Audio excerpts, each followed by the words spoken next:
Afternoon. It's 16 degrees, and you couldn't ask for a better day for baseball. This is what fans have been waiting for, and they're filing in. Lots of fans from the Blue Jays area. You see all the blue jerseys coming through the gates out in the center, and it's been quite a weekend for Blue Jay fans as they've enjoyed this beautiful ballpark.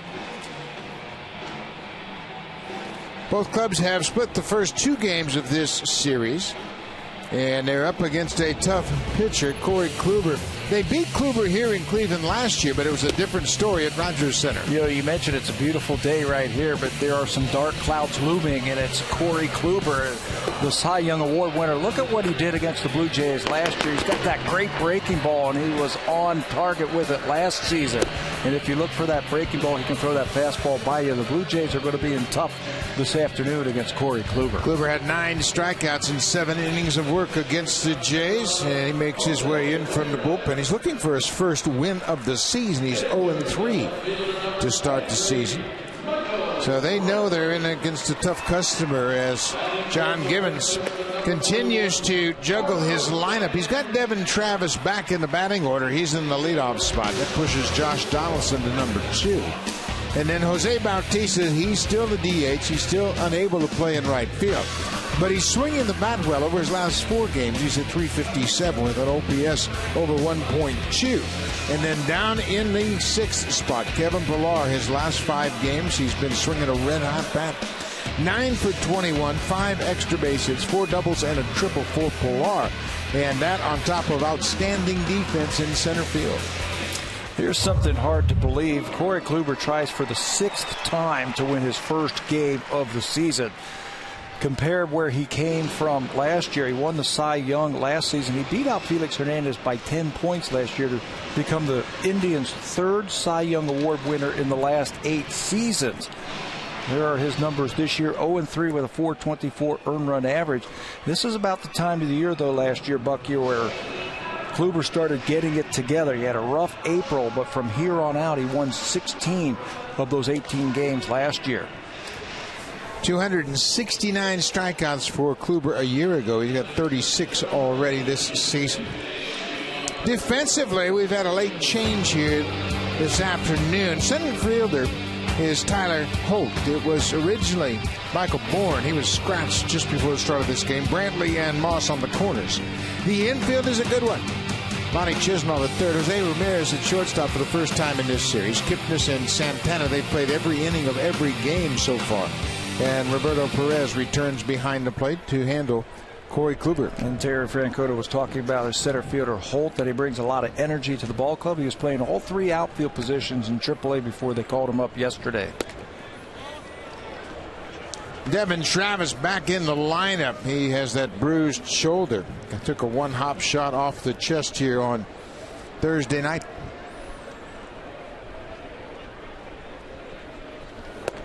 Getting his first look at Corey Kluber. He didn't want to miss any time, did he, Devin Travis? He told Gibbons before the Friday night game, I can play if you need me. A little bit sore, but I can play. We saw him in the clubhouse yesterday. It looked like he could barely lift his shoulders. He still wanted to get out there and play. Well, that's the pitch that's going to be bothersome for Travis. That pitch away, anything hard away or a breaking ball, he's going to have to extend that left arm. Yeah, we saw him on Thursday night reaching for that breaking ball down and away, and it was really painful for his shoulder. No pain there. That ball was up and in, and as he's done all season long, he strokes it into right. Leadoff single for Devin Travis. Good to have him back in the lineup. You know, surprised after that swing and miss on the previous pitch that they tried to slip a fastball by him for some reason. That is a pitch that he can handle. He doesn't try and pull it. I think they were trying to get him to look at that one, but he can shoot that ball the other way. Travis, that's his 14th hit to right field. This is Josh Donaldson. He was the leadoff man in last night's game for the first time in his career.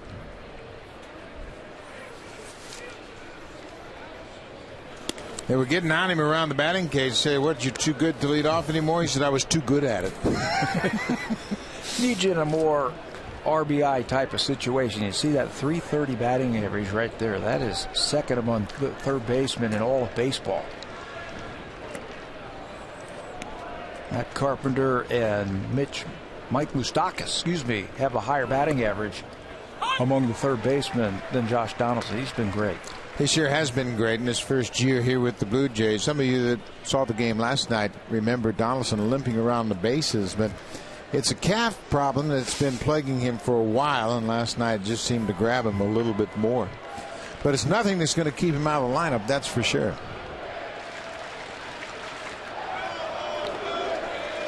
Here you hear the Blue Jay fans making their presence known.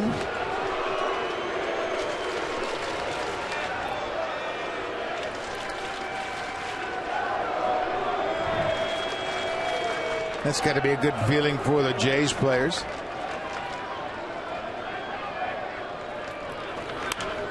That's popped up right side. Santana shielding his eyes from the sun in foul ground makes the catch. Donaldson's retired.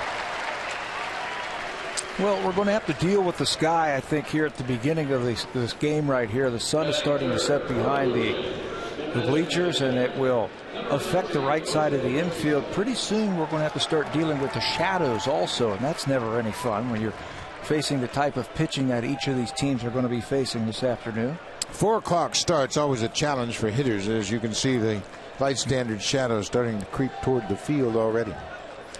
This is Jose Bautista. We mentioned he is swinging the bat well of late. He is 2 for 6 against Corey Kluber.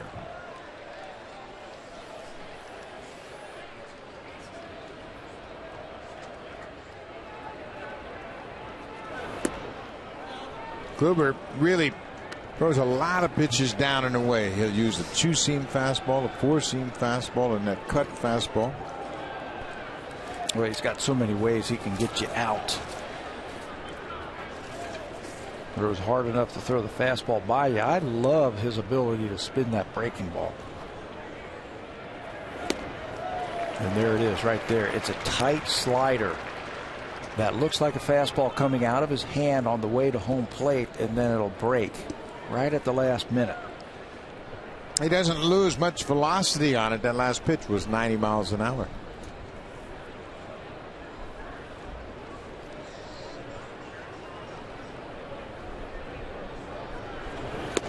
Another one down and away. Well, you know what makes him so effective, and you mentioned all the strikeouts that he had last season, is when he gets in strikeout situations with 2 strikes, he'll throw anything. He doesn't sit on just one pitch and use that constantly. 40% of the time he'll use the fastball, 31% of the time he'll use that cut slider, and then the curveball almost 30%. So as a hitter, you just have no idea where he's going to go. 1-2 to Bautista. There goes Travis at first. The ball is fouled off at home, and Nevin will return to first. Good to see him moving around a little bit. Travis has played in every game except those 2 games where he was hurt. He got hit in the side by Shelby Miller in the Braves series, missed a game. And then he took that hot shot off his chest.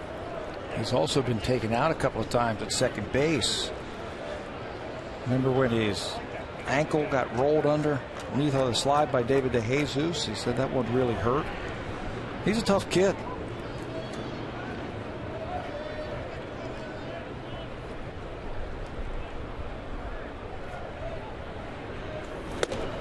Look out. Bautista guarding against the outer half of the plate. Got one up and in. He just barely got out of the way. He almost walked right into that one. And that's what I mean about Corey Kluber with 2 strikes. He's liable to do anything. This time he's going to run that fastball right in on Bautista. You see, he's thinking about that ball away, guarding against that slider. It looked like he was on top of the plate just a little bit more also.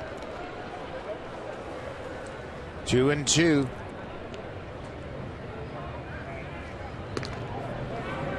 Well, you mentioned that, and Brooks Jacoby has been encouraging his hitters to get up on the plate a little bit. The league has pitched them all away, especially Bautista and Encarnacion. They're just pounding them away, forcing them to go the other way. So if you move on the plate, that outside pitch becomes more middle.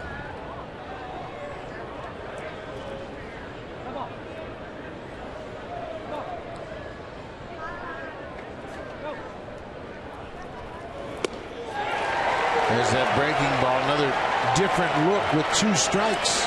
Takes a little something off of that one. They're only hitting 238 this year against that curveball. I think this is more of the curveball right here. Good bend and a good break. Takes a little something off of it. You can see Bautista is a little bit out on his front foot on that one. Kluber registers his first strikeout of the afternoon. 2 outs now for the cleanup man, Edwin Encarnacion. He's at first base.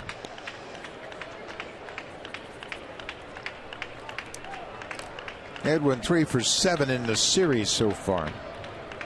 Has a double and an RBI. Look like Travis thinking about running here. Blue Jays, they don't run an awful lot. Evans 1 for 1. But they haven't had much offense in this series. 15 hits in 2 games. You're running into some good pitching. The Cleveland Indians have some good starting pitching, and their bullpen is starting to round into shape. You might have to try and manufacture some runs. Did a good job the other day going the other way. This ball is drilled to center field. Tyler Holt on the warning track at the wall, up against the wall, it off the wall. Travis is going to come around and score, and Encarnacion just missed a 2-run home run, but the Blue Jays have the lead here in the first. Just inserted into the ball game, Tyler Holt. Michael Bourne is an excellent center fielder. Holt looked a little unsure of himself right there on that fly ball. He just didn't get back quick enough. Now, Encarnacion blasts that ball to center field. You see him drifting and drifting and then drifting, and then when he goes to jump for the ball, looks like he ran into the wall. Ball carried on him, and he missed it. You got to get back to that wall and then pick up the baseball. Yeah, if you get to the wall, then you can jump straight up. But it looked like he jumped into the wall, and that kept him from making a play on it. Travis scores 1-0 Blue Jays. Russell Martin with Encarnacion at second. Martin cuts on the first pitch. Russell just 1 for 6 in this series. He had an RBI double on Thursday night, part of that 5-run 4th inning.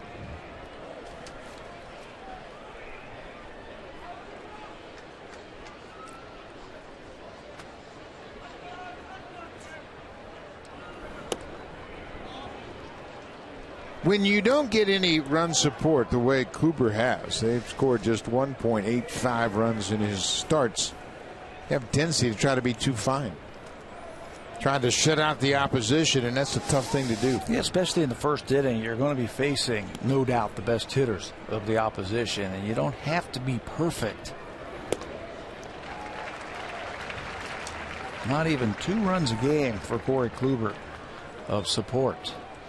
C.J. Wilson of the Angels, then Jake Odorizzi of Tampa Bay. Kluber's right there.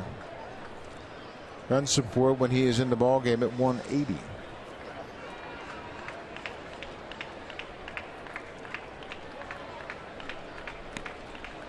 One and 2 count to Russell Martin. Upstairs, and we're going to keep track of the variety of pitches that he throws with 2 strikes. Time he dropped down just a little bit, tried to bring that fastball back to the outside corner. They are making him work. This is a good thing for the Blue Jays. Make him work, labor in that first inning. On the ground, Ramirez at short takes his time across the diamond. The inning is over.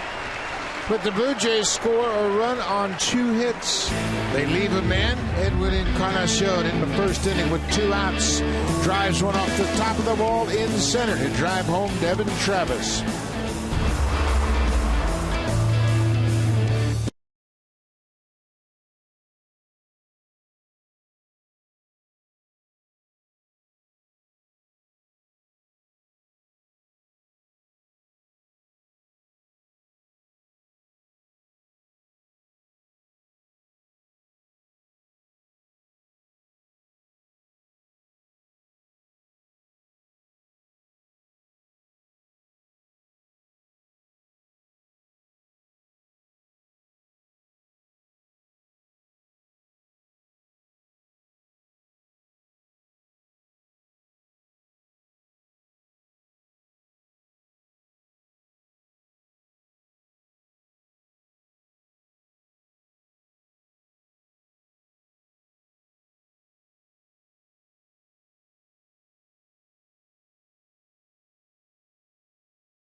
today talking about what a nice day it was. He said, we've had nothing but miserable weather to start this season, and you can bet his hitters are pleased that it's a warm day here in Cleveland.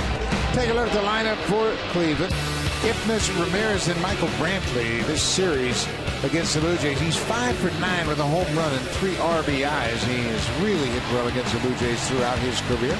And then David Murphy, his first start in this series. Murphy's the DH because he has hit well against the Blue Jays for his career. That is the lineup that Aaron Sanchez will face as he takes the mound for his 5th start of the season. A career high 5 2/3 innings and 107 pitches in his last start.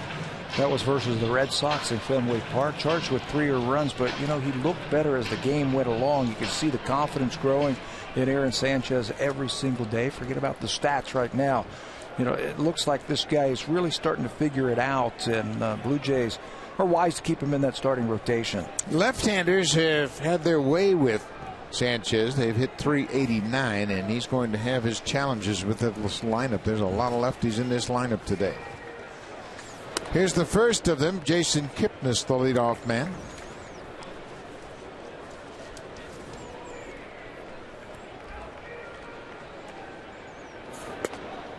You can bet the Indians are going to make Sanchez throw a strike.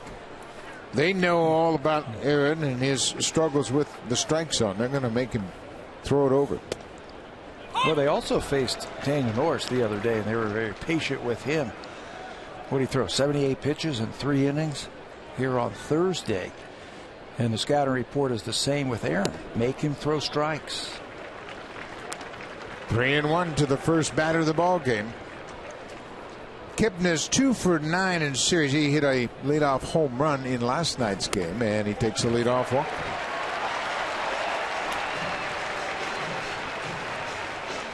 Been a problem for Aaron Sanchez. Well, last season, you see the 2.5 walks per 9 innings. That's when he was in the bullpen. He was coming out throwing 1 inning, just using his fastball exclusively. This year, they put him in the starting rotation. Now he's got to pitch just a little bit more. He's got to face more batters. He's got to get through the lineup 3 times, and his walk percentage has gone up. I think on a day like today, with the shadows, where we're playing, who we're playing, when we're playing, a good fastball would be a good pitch for him today. Fastball command, shoot for the middle of the plate and let that great movement take the ball to the corners. Gets ahead of Jose Ramirez, and there's a ground ball, base hit through the left side. Goins was shaded toward the bag, and that ball bounced through to left field. First 2 reach here in the first. Well, they've got to stay close to the bag and be in double play depth, as you see Goins on the left side at shortstop. So that is an advantage for Ramirez as he just pokes the ball to left field for a base hit. Indians look like a different team the last couple of nights offensively. Swinging the bats, they out-hit the Blue Jays in game 1, although they lost, and they scored 9 runs on 13 hits last night. And this has been a real problem for the Blue Jays in this series. It's Michael Brantley with runners at first and second, nobody out.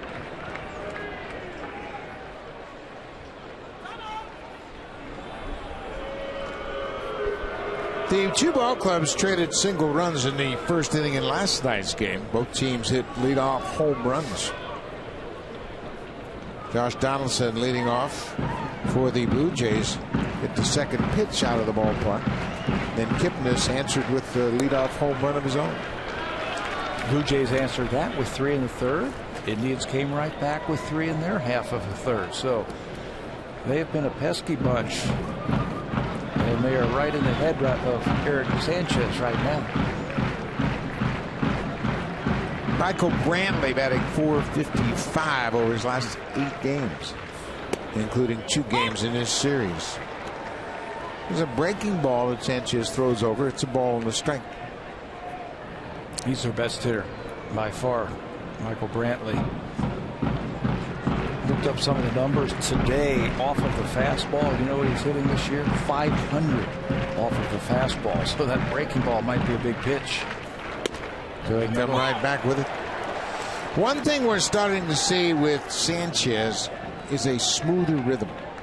He took his time with those 2 breaking balls. He didn't try to muscle them up, and he allowed them to break, and they both dropped in the zone. You know what he did? He stayed over the rubber just a little bit longer.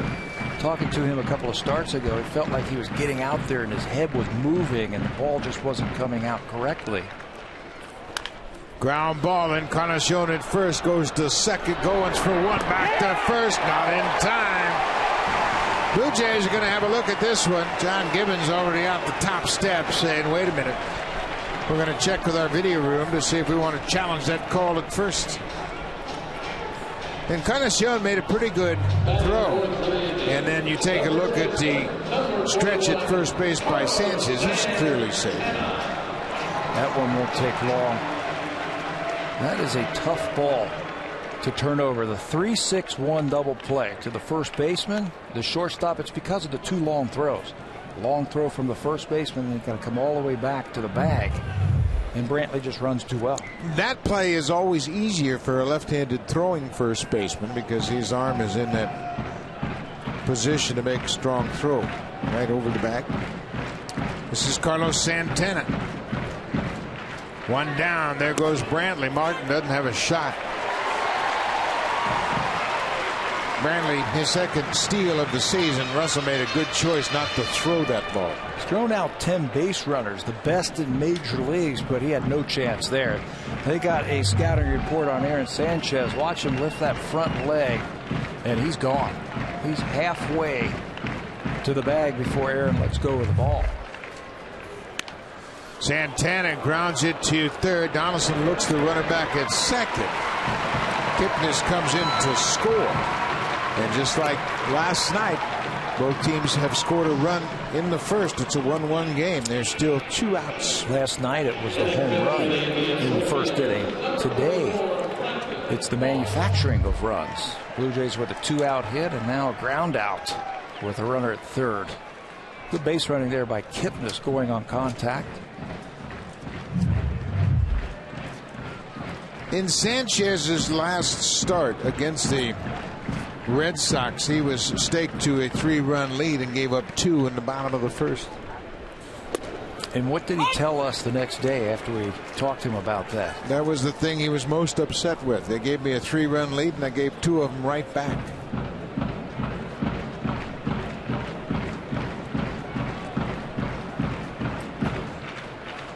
Brandon Moss. Breaking ball. Russell Martin had the pickoff play on. Goins was breaking toward the bag. Martin had already shifted his body. They threw a breaking ball, hopeful of getting a swing and a miss. Trying to sneak behind Brantley. Well, what happens if you're the runner at second base and a guy swings and misses? You're hung out there over on your right foot. Your momentum, you're leaning towards third base, and as a catcher, you're just hoping to get him leaning. Try and get out of this inning. 0-2. There's a swing and a miss, and Martin will go to first to end the inning. But the Indians take advantage of a leadoff walk. Santana, with a ground out, has tied it up at 1.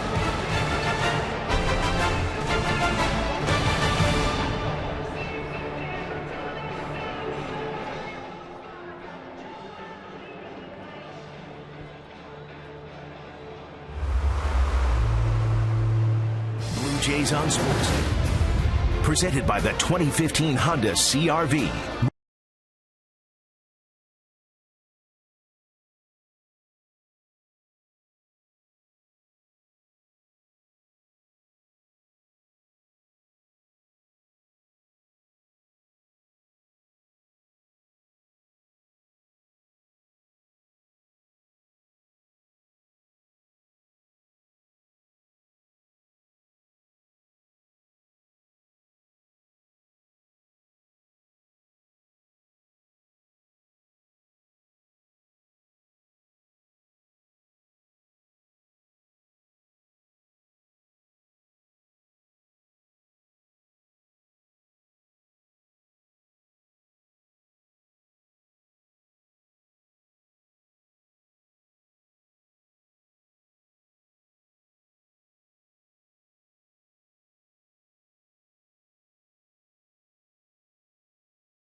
How long did it take you to make that, Pat?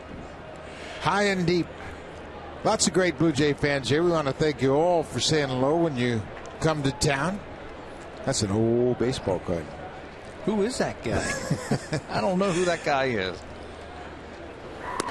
The Indians know who this guy is. Kevin Pillar. He's had a good series.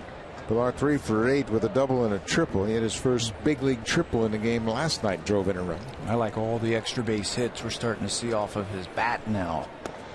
Driving the ball into the gaps. He's more comfortable now. He appears to be fitting in as a big leaguer. A couple years ago, he felt like he was overmatched. Like he didn't belong. Even though he'd put up great numbers in the minor leagues, he felt as if he had to do special things. Well, what's the first thing you do when you're a new player to a team? Let me do something dramatic. Let me do something a little bit out of the ordinary. Well, he's not that kind of guy. He's the kind of guy that just goes out there and just plays day after day after day. And when you do that, you're going to put up good numbers. Look what he has done over his last 5 games. You mentioned the batting average. Well, look at the type of pitches he's hit, where they've been.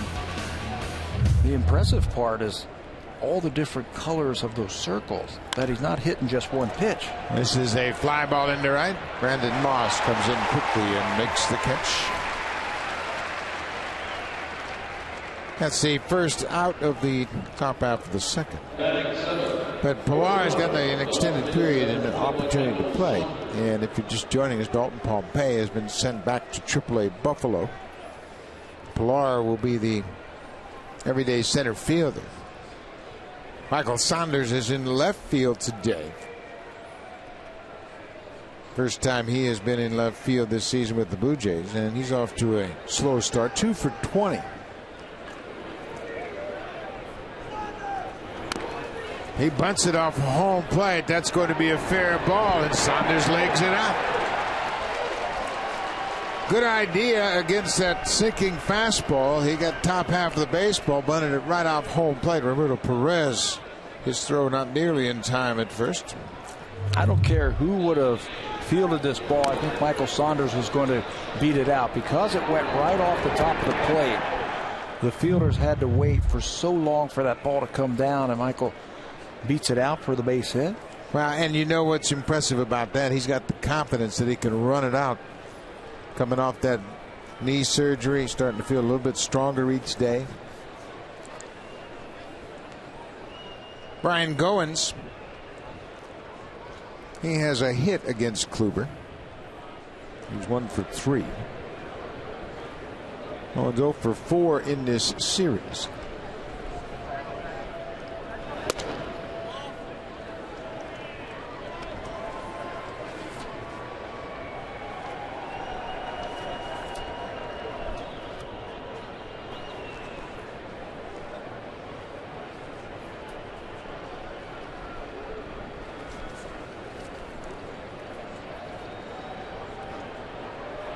There goes Saunders. Hit and run is on, and Goins fouls it off.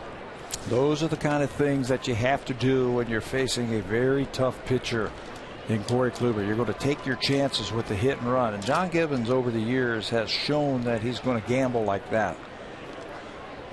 You've got a runner at first base, you take it off. All you have to do is make sure you get the ball on the ground. If you keep it fair, you've got a runner in scoring position, and Gibby's saying, I'll take my one shot with my number 9 guy to drive him in.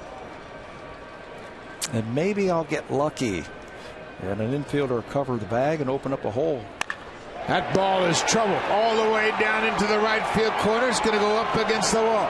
Saunders is headed for third. He's going to get the stop sign there. Ryan Goins hammered a double down to the right field corner. Second double of the game for the Blue Jays. And Ryan Goins says, forget the hit and run. I'm going to try and score him with an extra base hit. He was all over that pitch from Corey Kluber. I mean, he jumped all over it. He's got the right side opened up for him. Looked like a breaking ball right over the middle of the plate.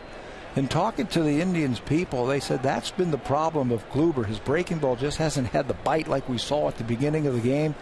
That film clip from last year, that one just rolled over the middle of the plate, and Ryan Goins hammered it. That's the first double for Goins this year. Second and third, one out for the newest Blue Jay, Ezekiel Carrera.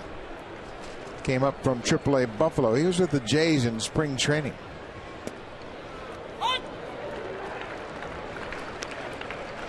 He's a slap hitter with some speed. There are his numbers in 21 games for Buffalo this year. Slap it around, get it on the ground, use your speed.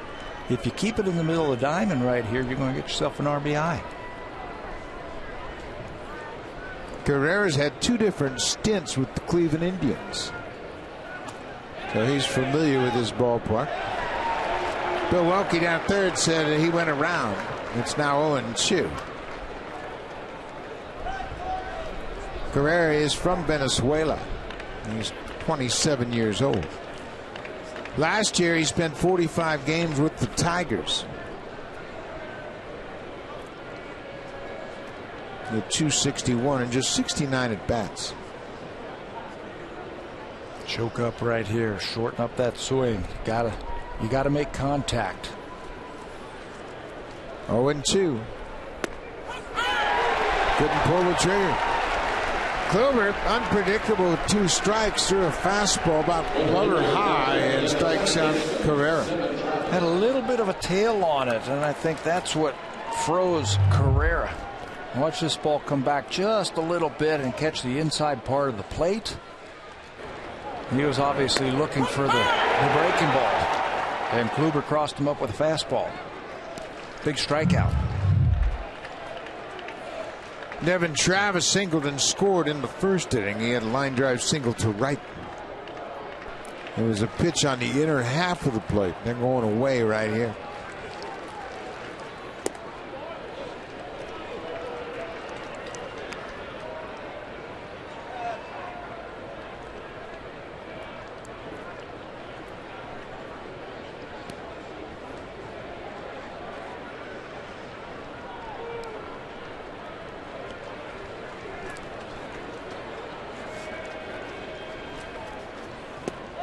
And got away with one there. That breaking ball backed up and stayed inside. It looked like Devin was waiting for it and waiting for it. And then it was finally there, but it was still off balance on that breaking ball. Kluber will cut the fastball at times and have a little bit sharper break, and he's got a good curveball. Curve or a slurve, or any way you want to call it, but right now it's just not breaking like it did last year. That's that slider, and you can see that's the one swing that bothers Travis because of that bruised shoulder. You know, and this is where we were in the first inning when Devin Travis was hitting. He had two strikes, and he had swung at a slider off the plate. They elected to go back inside, and he shot a ball to right field. I gotta believe he's not going to throw a fastball inside.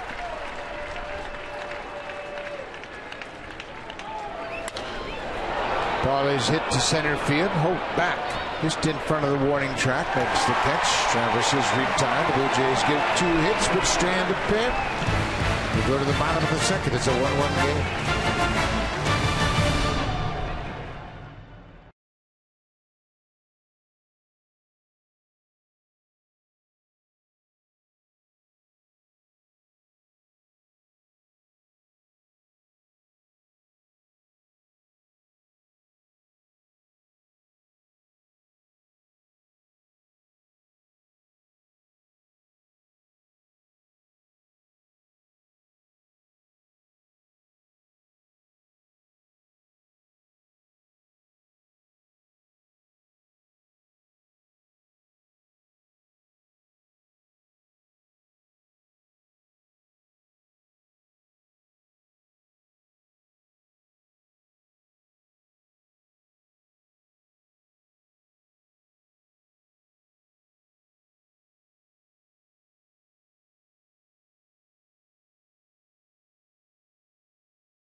player is. However, Dalton Pompey seems to have a very good perspective on it. I spoke to him today, and he said he understands that he has a lot of things to work on, both physically and mentally. He's hoping that being down in Buffalo will help him reset in a much calmer environment. He understands this is part of the game and that he has the talent. He just has to figure out how to get consistency out of it. He feels that if he does that over a consistent period of time, he will be back here eventually. But he's willing to go down now and learn what he has to learn. Buck? Thank you very much, Barry. A lot of guys have come up, gotten a taste of the big leagues, had to go back down and reassess their game. Only the great ones, and I mean the great ones, can come up here and stay. It's a ground ball, and Encarnacion will go to the bag. David Murphy is out. With one out, let's check it with Jamie Campbell. Batting seventh for the Indians, number 8, the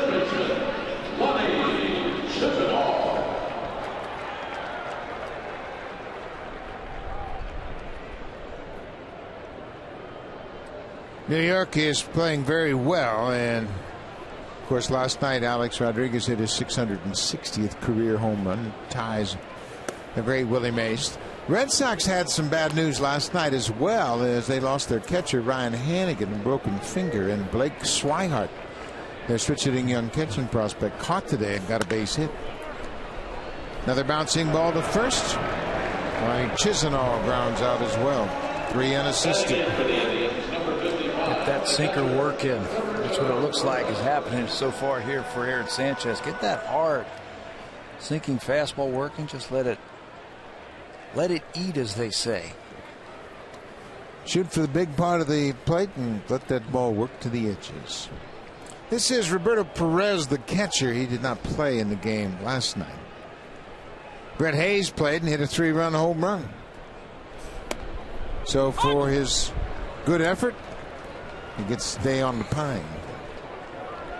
Perez has done most of the catching since Yan Gomes has been on the disabled list. This is his 15th start. That ball shatters his bat. Travis from the shortstop side of second throws him out. 3 up, 3 down for Sanchez. Good inning.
Connect with the Blue Jays night, presented by Honda. The Blue Jays take on the Yankees at 7:07, and the first 15,000 fans will receive a come-together T-shirt. Go to BlueJays.com for more. Buck?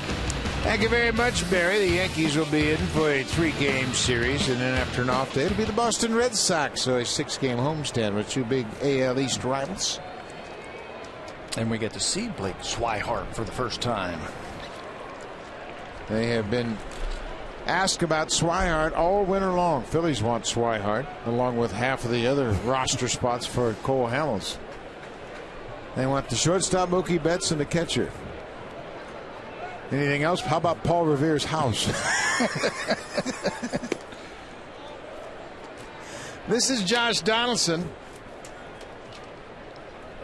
Donaldson popped out to the first baseman in foul ground.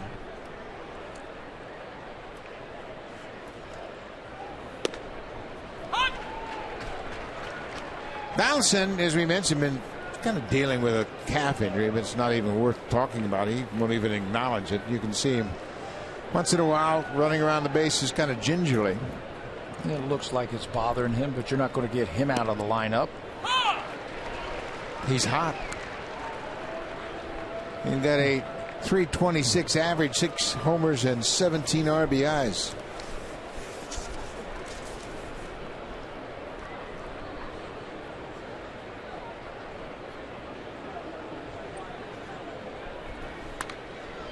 Protects that outside corner, got a piece of it as he just extended to make contact. That was a tough pitch right there from Kluber.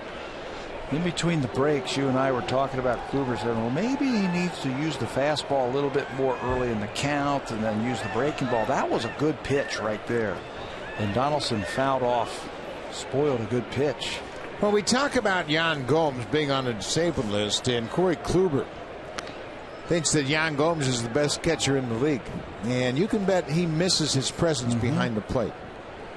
There's a confidence level between pitcher and catcher. Certainly a pitcher that has confidence in his catcher won't have to think about the theory of how you get a guy out.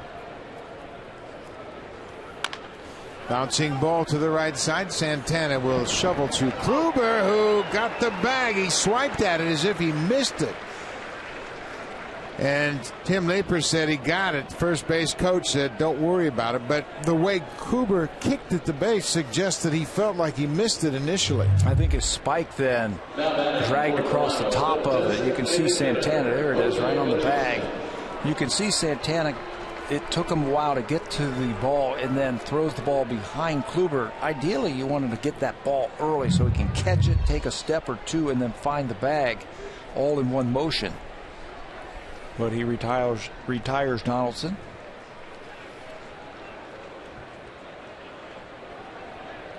And now what? He's going to check on himself. Are you sure? Technology. There's so much technology in the game now. Bautista struck out against Kluber in the first. He threw him a curveball to strike him out.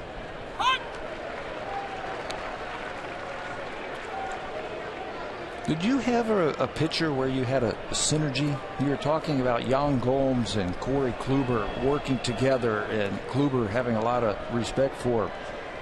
Catchers can get into that synergy with pitchers, can't you? Oh, absolutely. And that happened with us in Milwaukee. Charlie Moore and I were the two catchers, and I caught 3 pitchers and he caught 2. And it just really worked out. I caught Moose, Haas, Bill Travers, and Larry Sorensen. But Yan Gomes has really found a home here with the Indians, and pitchers really rely on him. Well, it's almost like you got 2 guys just working together. There's no in between. You know what the other guy's thinking about. Well, and another thing too, you can have signals just with eye contact. Say, did you see that? I saw his foot move. I know where to go now. Trust me. And Kluber's waiting on the bat boy as he was retrieving a ball behind home plate. But there's so much chemistry between a pitcher and a catcher. If it works, it's really special. Where you don't even have to give a sign sometimes. Just hold the target up and say, okay, I want it over here. And just nod. And you know what he's talking about. Bautista strikes out for a second time. 2 down.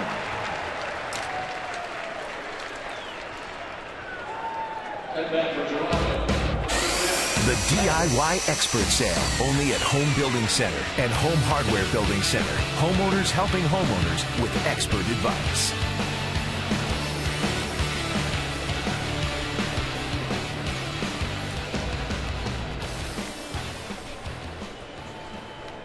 Two down for Edwin Encarnacion. He had an RBI double in the first, hit right off the top of the wall in center field. Drove home Devin Travis. That synergy you were talking about, it's a lot like a shortstop and a second baseman, the synergy that they have together, where each of them know what the other one is thinking. They work together as a team. Who were we talking to the other day? Was it Tom Giordano who said the best double play combination that he ever saw was right here in Cleveland? Yep, it was Tom Giordano, 90-year-old scout. He said the best double play combination I ever saw was Omar Vizquel and Robbie Alomar. And he has seen a lot of double play combinations. 68 years in the game of baseball. He goes way back, and he says that's the best I've ever. But those guys were on the same page. Yeah, and they didn't need to communicate to understand what they were both doing. It was terrific to watch them play. 3-1 count now to Encarnacion. But they were both shortstops when they started. Alomar, of course, became a Hall of Fame second baseman. And obviously, they had to work at it and talk and communicate and practice together to get to that level.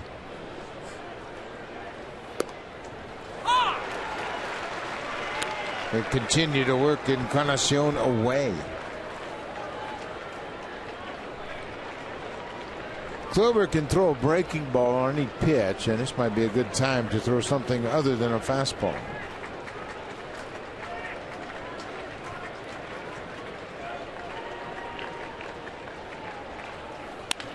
He does. It's pulled to third.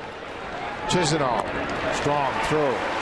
Kluber retires the side in order for the first time this afternoon. We'll head to the bottom of the third.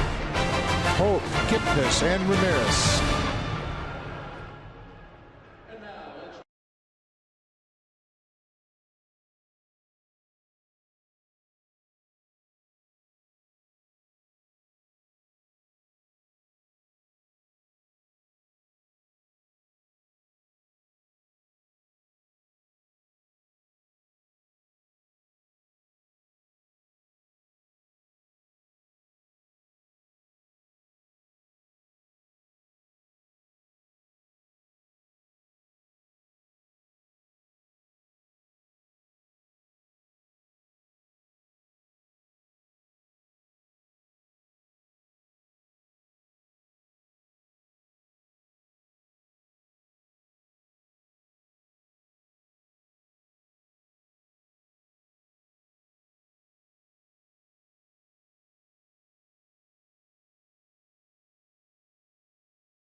Game 6 of the OHL Western Conference Final goes tonight as the Sault Ste. Marie Greyhounds take on the Erie Otters.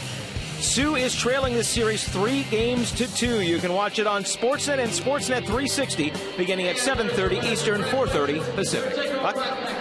Great hockey action tonight, so make sure you check it out. We have met a lot of these fans here since we've been in Cleveland, and everybody's happy to come down and see the Blue Jays play on the road. Once again, we do this every time we come here. There's 2 or 3 bachelor parties that we have run into over the course of the 2 days. So they're having a good time. All their pals are having a good time together.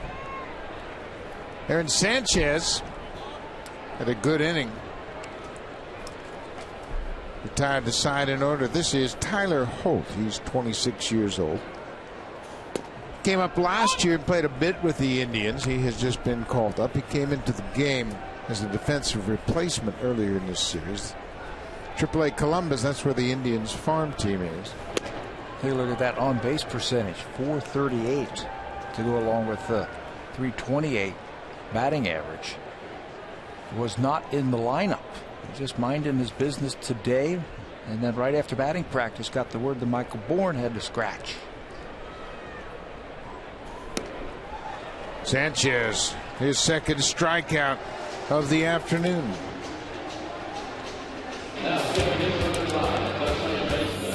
The 2015 Honda CR-V is the official vehicle of the Toronto Blue Jays and Motor Trend's 2015 Sport Utility of the Year.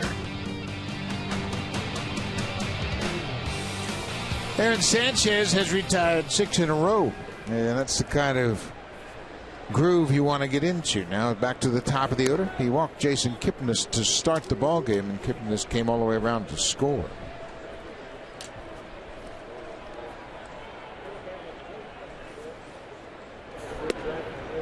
Remember, you were a kid and the coaches used to holler at pitchers, make them hit the ball to get on.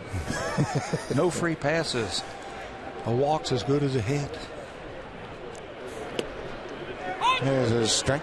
Aaron appears to me to have a real good feel about his delivery today. It seems as though he's been very patient. The ball's just kind of jumping out of his hand. And it doesn't look like he's trying to pitch to certain parts of the strike zone. I think Aaron gets in trouble there. You talk to him, he says the same thing. I shoot a couple of balls away from left-handers on the outside part of the plate. I try to make the adjustment and come inside, and I yank it. Walks Kipnis for a second time this afternoon. Hitting for the Indians, number 11, Jose Ramirez. Aaron's not going to be a command specialist. Just not part of his makeup with that moving fastball. He's just going to have to shoot for bigger parts of the plate. This is Jose Ramirez. He had a ground ball base hit through the left side of the infield his first time up. You know, at least early on in his career, that might be true. He might get enough experience with that good arm. He'll be able to start pumping that ball in there. It's really kind of like Corey Kluber's career. When you look back to Corey Kluber's early days, he was challenged to throw strikes, and then they started getting him to throw a little two-seamer, and he throws that one away. But there's Devin Travis, who got the nice carom off the sidewall. I think he caught everybody by surprise, including Edwin. Sandy Alomar Jr.'s over there, and they scattered them all. And that sun is coming straight down behind. You can see the light towers behind the left field corner. Pretty soon that's going to be right in the eyes of the first baseman. I don't think Edwin saw that ball. 1-1 count to Jose Ramirez, the shortstop. Jose Kipnis, Sandy Alomar, and that's what they're looking into, that sun above the third base bleachers, and it's going to get tougher as the day goes on.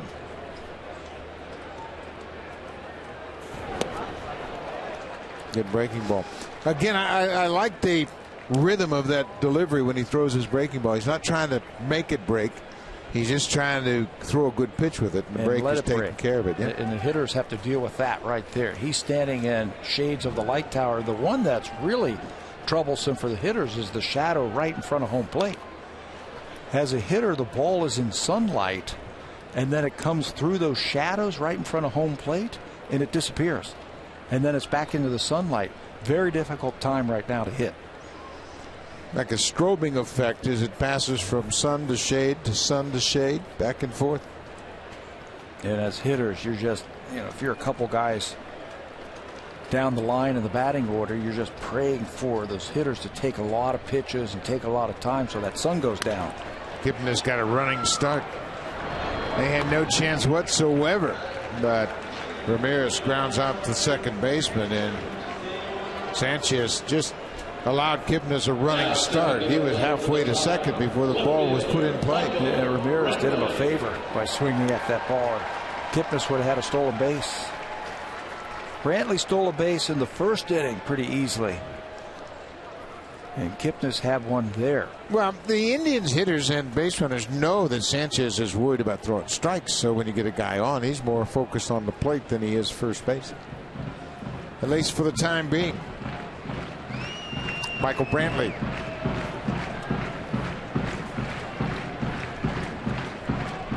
Two outs.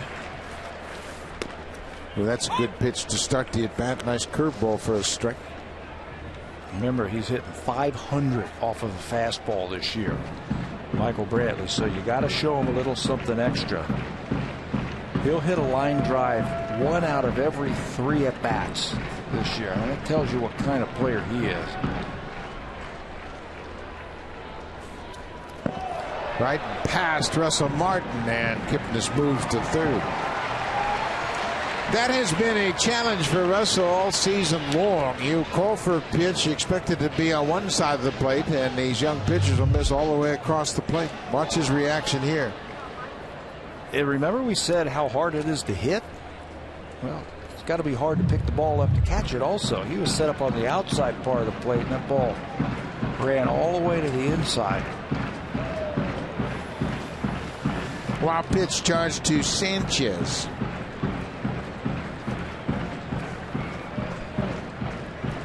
Ball and strike to Michael Brantley. Base hit to center. Kipnis jogs across with the go-ahead run. Brantley is now 6 for 11 in this series. And that's going to put him close to 400 in his career versus the Blue Jays. He's had more walks and strikeouts versus Toronto pitching in his career. And watch how he waits back on this curveball. He has seen a few of them. Sends it right back through the middle for an RBI single. It's a good hitter. He has really developed over the last several seasons. Has 14 RBIs for his career against the Blue Jays. He was thinking about running. Aaron's going to have to guess with him and make a throw to first. Yeah, or hold the ball a little bit longer at times. Maybe vary your times towards home plate. Step off. See if you get him flinching a little bit. Brantley's trying to time him up just like Kipnis did.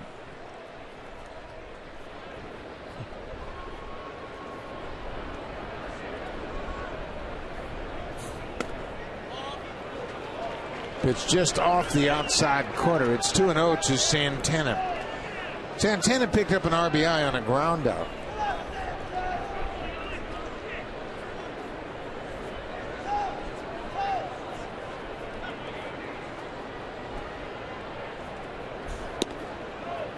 That's a good pitch.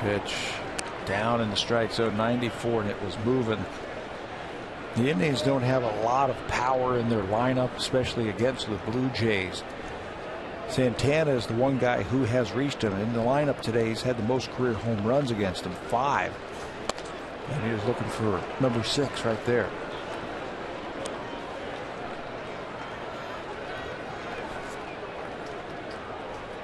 Indians have taken the lead here in the bottom of the third.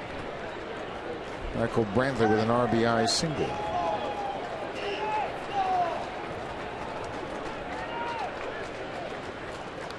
There goes the runner, Brantley. Pitch is inside, and Russell Martin tried to get strike 3.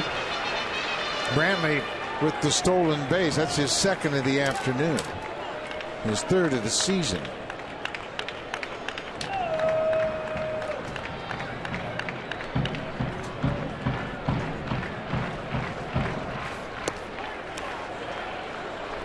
That's ball 4. 3 walks now issued by Sanchez. Now back for the Indians, number 44, Brandon Watts. Kipnis has walked twice, and he's come around to score both times. This is a challenge for a manager. Got young pitchers that walk too many batters.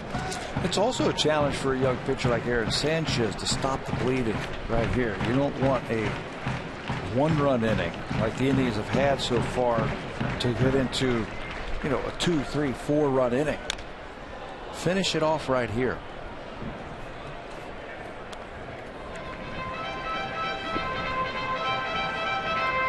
American League walk leader Sanchez, with 3 walks in the game today, has taken over the lead in the department you won't want any recognition in.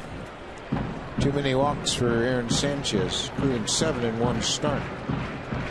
Brandon Moss goes after the first pitch. He's behind 0-1. The curveball is bounced in the dirt.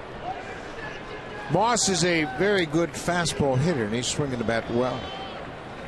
Moss in this series, coming into this game, 3 for 8 in this series, and he was robbed of a base hit or extra base hit by Kevin Pillar in center field here on Thursday night. And an RBI in that game. You're looking for something down and in here. Moss was very complimentary after facing Miguel Castro in the game last night. He spoke to me before the game today. He said, "Who is that guy?" He said, "He got a Felix Hernandez changeup." He said, "I couldn't pick up the changeup at all against Castro." There's a changeup for Sanchez, and he strikes out Moss. Sanchez has the 3 strikeouts, but he also has 2 walks. A walk in this inning has come around to score, so the Indians have a 2-1 lead. Brandon Moss swings and misses to end the inning.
The Toronto Blue Jays with breaking news, score, stats, and video highlights. Plus, watch the Toronto Blue Jays live from anywhere. Guys, our Twitter question today comes from @MooseLittle. And I know Donaldson, Donaldson is in the lineup today, and talking about Russ Martin, has allowed 2 runners to steal bases on him so far today. But coming into the day, Buck, he'd thrown out 50% of his runners, 10 of 20. How special is that to have a catcher who can throw out 50% of the runners? Well, it's really special, Barry, because it's kind of a lost art. The stolen base isn't really as much of a weapon as it once was, but Russell has done a great job, and he's cut down some good base runners. Mookie Betts he threw out for the first time this year when he caught him in Boston. Ellsbury he threw out. Desmond Jennings, Diaza, remember the play at third base at the Rogers Center. That's off the end of the bat. Another breaking ball from Corey Kluber. But, yeah, catching, you know what, it's about 28% to league average. And when you have a guy that's throwing out half the base runners, it's a terrific weapon for a pitching staff. Eliminate that guy from scoring position. Obviously, if he's stealing, he's going to end up in scoring position. You know what? He can't do it all by himself. He's got to get some help from the pitcher. Aaron Sanchez today has allowed some big jumps for Michael Brantley, and he's stolen twice. 2 balls and 2 strikes to Martin, leading off the 4th. Cleveland has a 2-1 lead.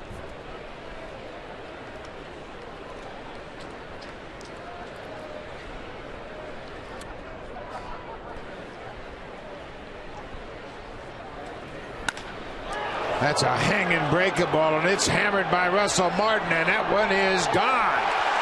Boy, was that a hit-me-breaking ball.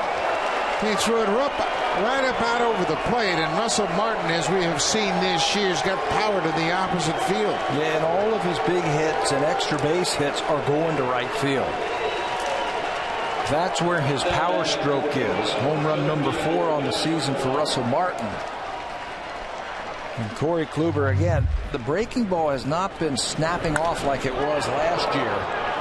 And it just says, hit me. And Russell says, okay, I will. Deep to right field. No doubt about it as soon as I left the bat. That's the third home run surrendered by Kluber this year, and that has tied it up once again at 2-2.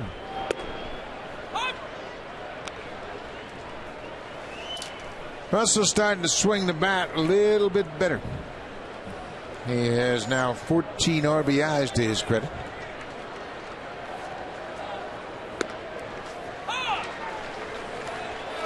Well, you picked up on it right away, Pat. Kluber is up in the zone too much. Fastball is even up.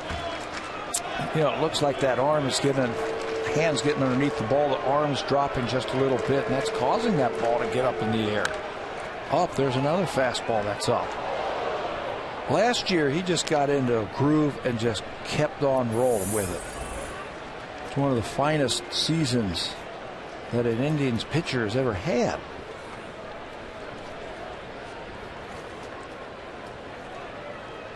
Kluber was tied for first in the American League in wins, second in the major leagues in strikeouts, third in the AL in ERA, fourth in innings. I mean, he did everything for him last year. He was 18-9 with a 244 earned run average. His strikeouts 269. Just have to wonder, is there a little residue after last year's innings? 235 innings, 265 strikeouts. Villar pops it up on the infield. Santana coming down from first makes the catch. Well, if you know anything about Corey Kluber, you might recall that last year as well he got off to a slow start, just 2-3. I mentioned he is 0-3 coming into this May start, but then second half of the season he really caught fire and he went 16-6 to end up at 18-9. And his ERA over those 22 decisions, just over 2. Yeah, this is about where he turned it on. He's got some work to do. His last 2 starts versus the White Sox in Kansas City, not good. Michael Saunders bounces out to the third baseman on one pitch. He had given up 23 hits and 12 runs over his last 2 starts. Well, in talking to the Indians, they were giving high praise to Kansas City. The Royals in that 3-game series here just prior to the Blue Jays coming to town, it ended on Wednesday. The Royals as a team hit 345 in the series. And 7 300 hitters in their lineup right now. That'll make any manager scratch his head. Brian Goins hit a double down into the right field corner his first time up.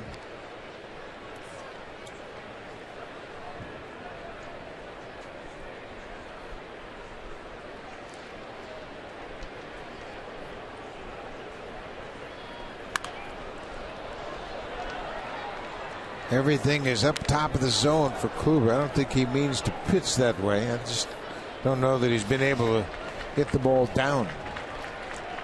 The breaking ball that Martin hit was up out over the plate, and Russell gave it a ride.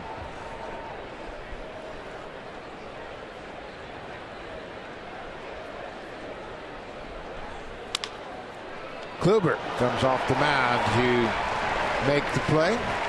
Goins is retired, but Russell Martin, with one swing of the bat, has tied it up. The hanging breaking ball he takes to right center, his 4th home run of the season. It's a 2-2 game here in Cleveland.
Jays on Sports.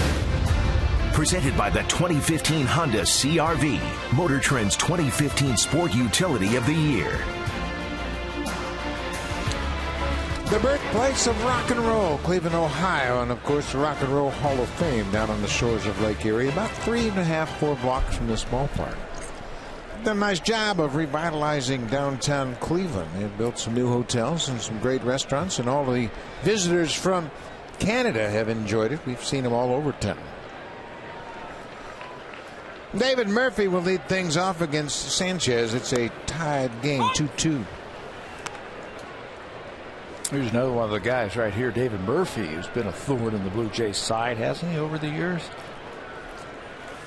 Well, he had a big 3-run double here last year to salvage the final game of the Blue Jays series. Jays are up 2-0 and looked like they were going to be swept, but the Indians got a big hit from Murphy, and he gets another one.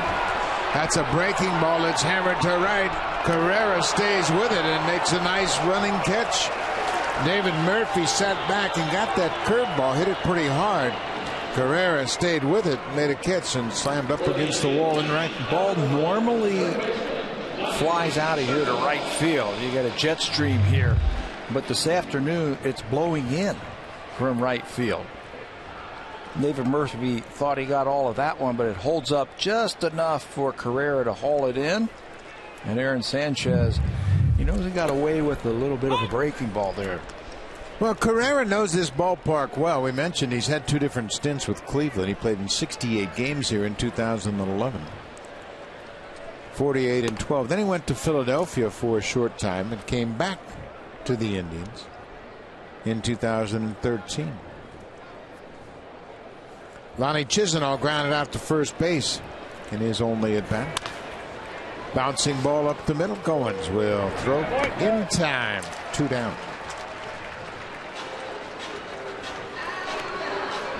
Fans, when you spend $200 or more at J Shop Eaton Center Level 1, you'll receive a free Dooney & Burke cosmetic bag. Available while supplies last. Buck? Thank you, Barry. Of course, the big series coming up with the Yankees, and then after the off day on Thursday, Boston will be over at Rogers Center for a weekend series. So make sure you plan to come on out. Next Sunday, of course, is Mother's Day. Roberto Perez grounded out to short in his first at bat.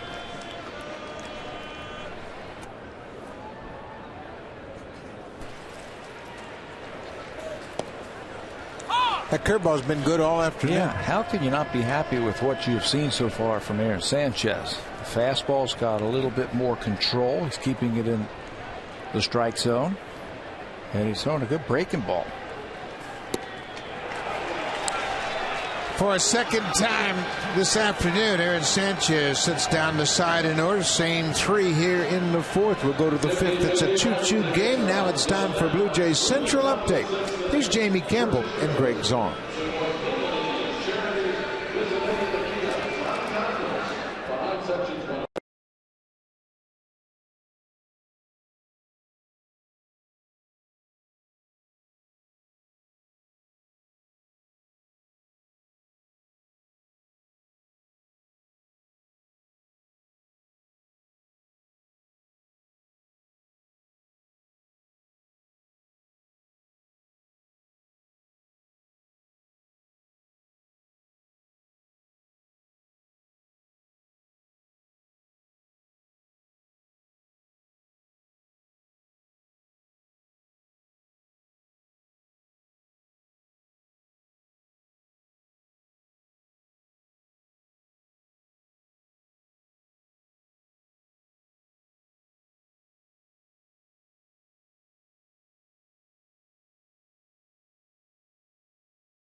This copyrighted telecast is presented by authority of Rogers Blue Jays Baseball Partnership and may not be reproduced or retransmitted in any form. And the accounts and descriptions of this game may not be disseminated without the express written consent of Rogers Blue Jays Baseball Partnership. Just a couple blocks away from downtown Cleveland. Progressive Field, beautiful ballpark, opened in 1994. This is the right fielder, Ezekiel Carrera. He made a nice running catch up against the wall off the bat of David Murphy in the bottom of the fourth. He was caught looking at strike 3 back in the second. And here he goes after the first pitch and lines it into center field. Carrera with a leadoff single in the number 9 spot. You know you're going to get your share of fastballs hitting in the number 9 hole. So jump on that first one you see. That's exactly what he does. I like how he came out of the box. Also, he was keeping his eye on that center fielder Holt. If there was a little bit of a bobble, he was aggressively around the bag at first base.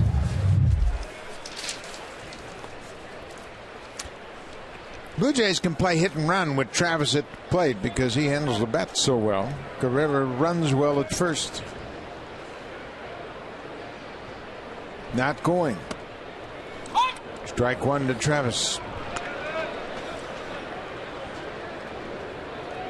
Carrera in the minor leagues coming into this season at 273 steals. His big league total 28. He's only been caught twice.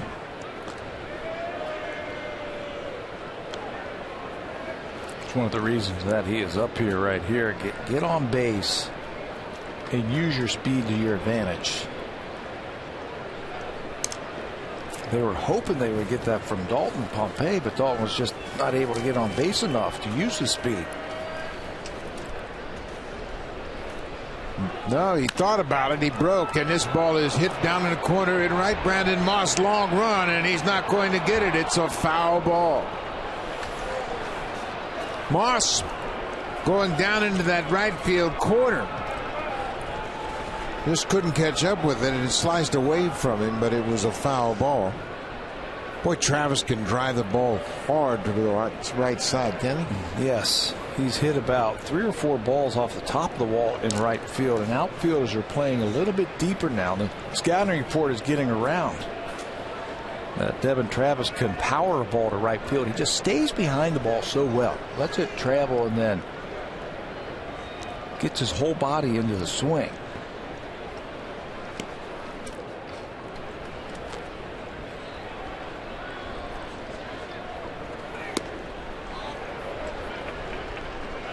What's your thoughts about a guy that hits the ball to right field? Do you think he hits the inside pitch better to right field or the outside pitch? I think he hits the inside pitch better to right field. We talked about all the balls that he has hit to right field. The first hit he got today was an inside fastball. I think it's his ability to get his hands inside that inside pitch. The ball's on the inside part and your hands go between your body and the ball, the barrel's going to lag. And that's going to force the ball to right field. Whenever he reaches for the ball, Devin, that's when he's a little bit off balance. You can see he's off the plate. But he strides into it, into the ball.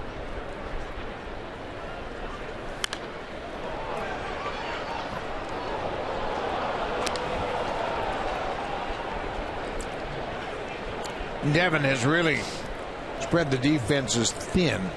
8 hits to left, 5 to center. One of those 14 hits came in his first at bat to right field. I think the pitchers have thrown him a lot of fastballs here just to get to know him a little bit more. I think they're going to start changing up, maybe throw breaking balls away.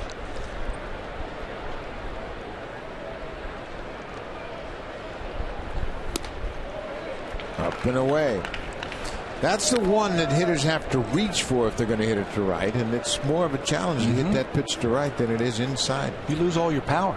Your lower half is reaching for the ball, so you're off balance just a little bit to begin with, and then that barrel of the bat is lagging just a little more, and you're reaching out to go get it. You lose your power.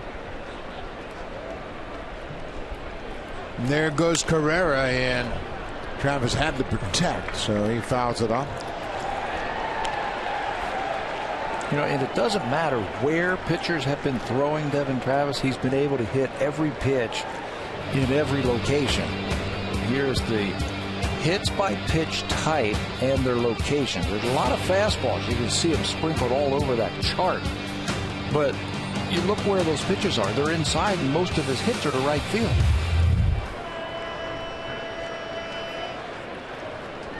Guerrero at first, not going here. That's way outside. It's a full count. You know, and he's buying and more fastballs for Travis because of the speed factor over there at first base. So now it's a full count. Runner at first base. Guerrero has good speed. You got to figure that he's going to be taken off here.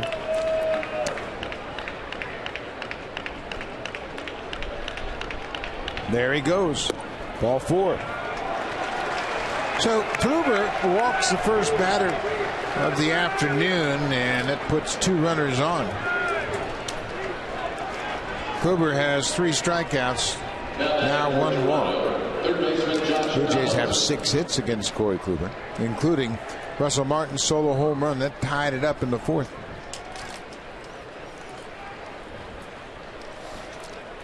Well, this is going to be an interesting first pitch matchup between Kluber and Donaldson. Donaldson, after ball 4 to Travis, has got to be thinking, okay, he wants to get ahead of me. But Kluber said, well, I'm not going to throw you a first pitch fastball.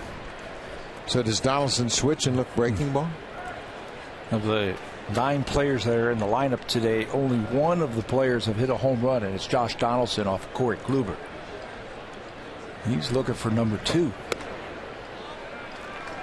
Kluber comes off the plate inside with that fastball. This is without question the greatest one-on-one matchup in sports.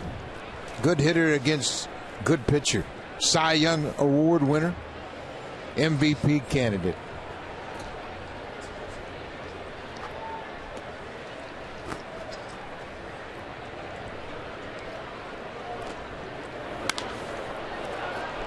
He was looking breaking ball. He was sitting on that breaking ball and missed his pitch. Did you see his reaction also when he fouled it off? That was a pitch right there. And Josh knew he should have hit that one. This comes to mind the at-bat we saw last night. Kelvin Herrera and Miguel Cabrera. In the 8th inning. Power pitcher versus a power hitter. Herrera won that one. Let's see if the hitter can win this one.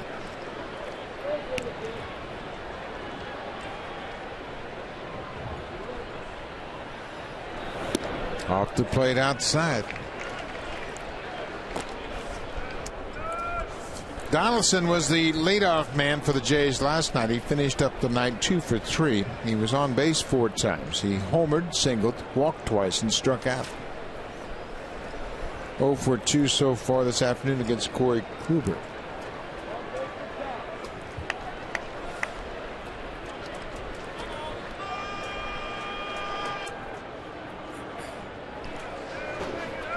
Jose Bautista is on deck behind Donaldson. 2-2 ball game. Blue Jays just 2-6 on this road trip.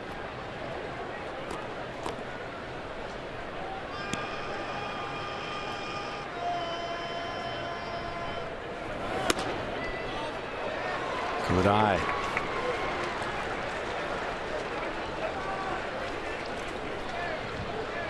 This is the beauty of this Jays lineup. Donaldson knows he doesn't have to expand his zone. He's got Bautista as protection behind him. And he can wait. He can wait for Kluber to come to him. He's in the driver's seat now, 3-1. Ball 4. Pass the baton. Back-to-back walks here in the 5th. Let's check it with Jamie Campbell.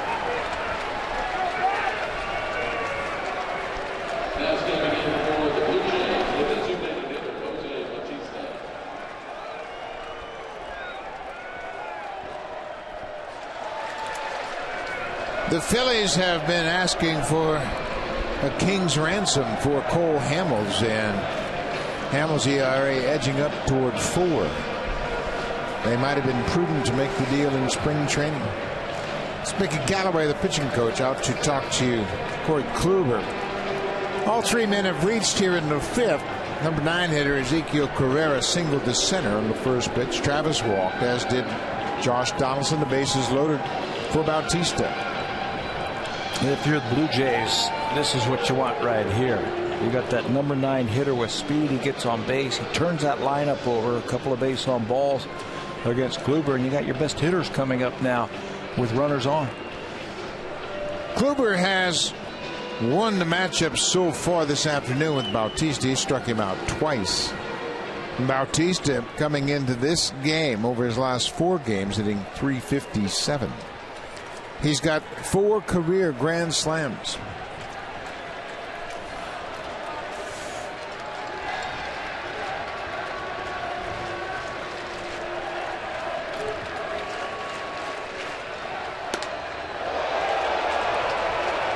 Upstairs, Mark Zebchinski, the former Blue Jay, starting to loosen up for the Indians. Top of the 5th inning, nobody out, and the bases are loaded.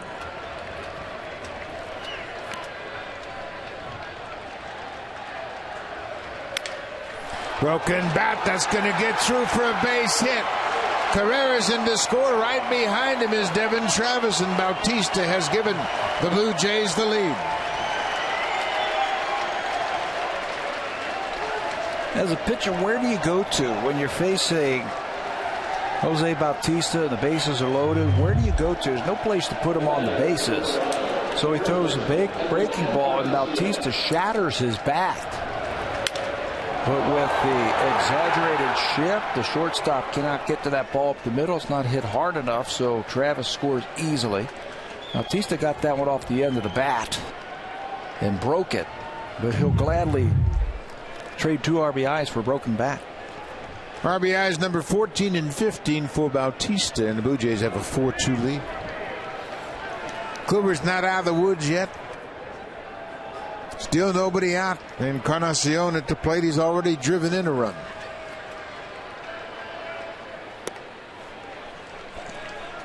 Encarnacion trying to encourage himself to stay back, a little bit too anxious.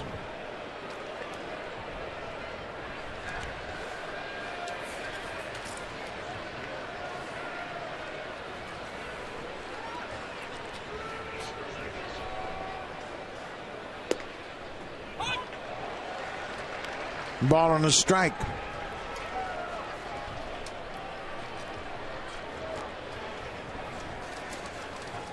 Anthony Swarzak has joined Mark Zebchinski in the Indians bullpen.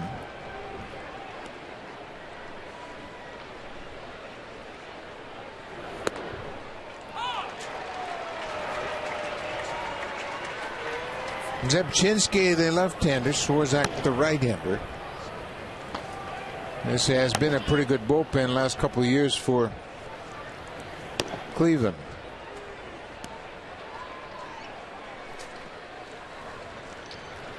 Way outside. Boy, Blue Jays is showing great patience, aren't they? Been pretty impressive because it's tough to see, but you can see this is a familiar pattern that Kluber has dealt with all season. 3rd time through the order has been a rough trip. Ball's right off the plate. On the ground, Chisenhall to second for 1, back to first. Double play. Boy, Kipnis did a nice job of receiving the ball, getting the force out, and then getting out of Bautista's way, making a good throw to first to complete the double play. That's 21 double plays turned by the Indians now, and this is a big one. It's a breaking ball down and away, and Edwin reaches out and hits it to third base. There's the turn by Kipnis. He comes across the bag, cutting down the distance of that throw from the third baseman, getting it quickly and then getting out of the way. Russell Martin homered to start the 4th off of Kluber. Ooh, he's thinking about a bunt. Boy, that'd have been a nice time to get a bunt down. Wouldn't it? Chisenhall was way back at 3rd, and he's going to back up again. The element of surprise is gone now. And if you're successful, it's a hit and an RBI.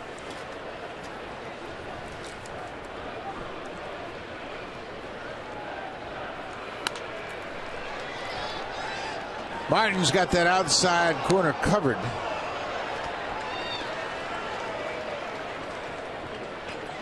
He hit his home run to right center on a high breaking ball.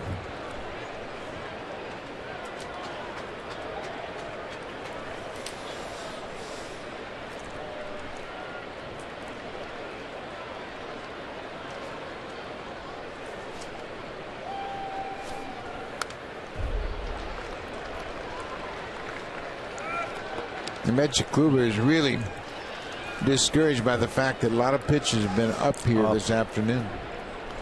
He's got great stuff, obviously. He's the reigning Cy Young Award winner. But he's looking for his first win of the season. That's the amazing part right here. This is his 6th try at it this season. Martin shoots it to the right side. Second baseman Kipnis makes a good play. That'll end the inning. But the Blue Jays scored 2 runs on 2 hits. The big swing of the bat. Jose Bautista, after striking out twice, he gets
Legends with Roberto Alomar and Friends Charity Home Run Challenge. It's in support of Jays Care Foundation. First stop is in Toronto at Rogers Centre, Tuesday, May 7th, and then in London, June 23rd at Labatt Park. Among the hopefuls you'll get to see, Roberto Alomar, Jesse Barfield, Lloyd Mosby, Devon White, and Dwayne Ward take batting practice with some great former Blue Jays. Go to bluejays.com/home run challenge for more details. But great opportunity to meet some of the Blue Jays alumni and have a chance to get down on the field at Rogers Center and hit some home runs. And Sanchez, boy, he's had a terrific start to this ball game. This is Tyler Holt, the center fielder, batting in the 9th spot. Now that he has the lead, let's see if he goes and attacks these hitters. We got 9-1-2 here in the 5th inning. Sanchez has handled the bottom half of the order without a problem. 5 through 9. No one has reached base. All 4 of his strikeouts coming in the bottom part of that lineup. Top of the order has given him problems. Yeah. Kipnis has walked twice and scored twice. Where the 3 walks have come from. Kipnis and Santana. That's not unusual. Naturally, the best hitters are in the top of the order. But I like the way he has been aggressive at the bottom of the order, coming right at the hitters. His only 1, 2, 3 innings. 7, 8, 6, 7, and 8 in the lineup both times.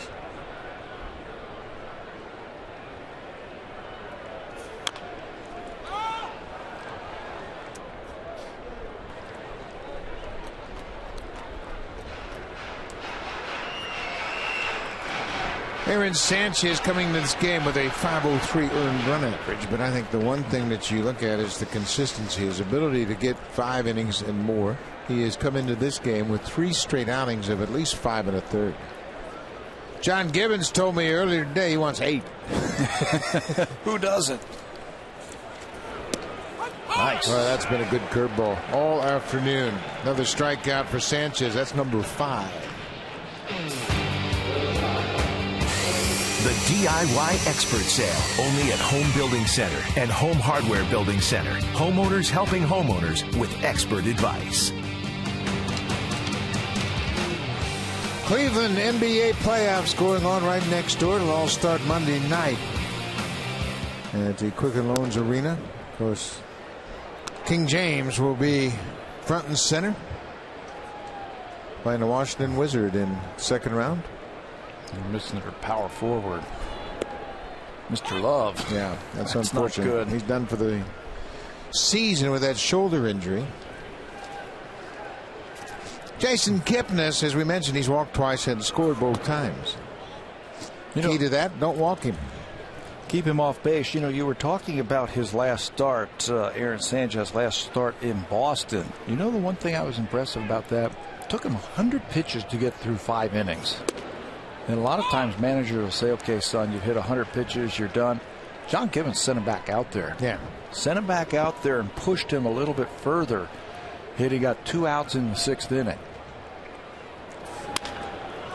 Kipnis flares one into left field. That's his first of the afternoon. He's been on base all 3 times. 1 out, 1 on. Let's check in with Jamie Campbell.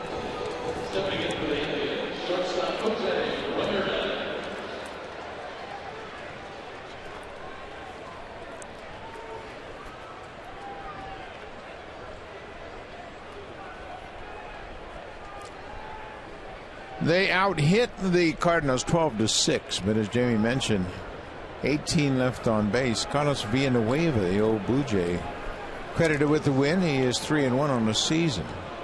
There's Matt Carpenter. I think he was 378 coming into this game. Yeah, he had a bad day. He went 0 for, but he drove in the winning run. 366 now. Jose Ramirez. Kipnis got a running start again. Russell Martin with a terrific throw. Oh, my. He had no chance to throw him out. I want to know how he threw him out right there. That was a running start by Jason Kipnis. He timed it perfectly from Sanchez. The thing that Russell had going for him, it was a fastball up and away. Look at the runner. Fastball up and away, and he throws a strike. What's impressive is how quickly he transfers the ball from glove to hand, and then where his throws are. I mean, right on the bag.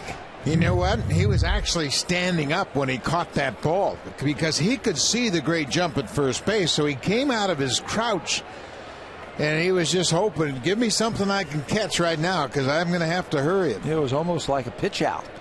So add Jason Kipnis to his list of caught stealing. That's the first time Kipnis has been caught this year.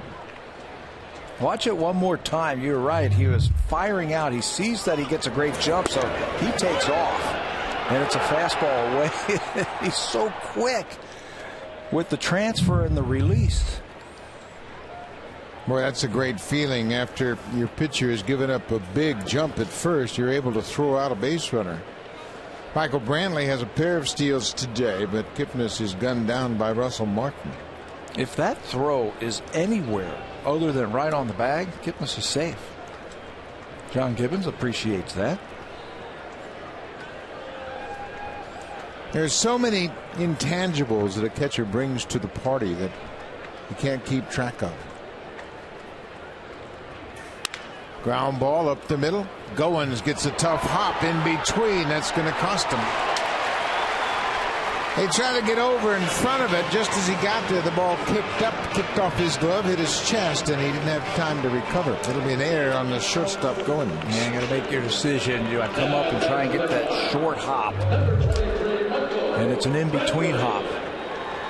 9 times out of 10, that in-between hop is going to roll up your shoulder. And that's just enough time for Ramirez to beat it out. That's the second error on Goins at short. He also has an error in left field in his limited action out in left. The bad news about that is it brings Michael Brantley to the plate. He wanted to get that ground ball out and get out of the inning and leave Brantley on deck. Yeah, make him lead off next inning. Nobody on base.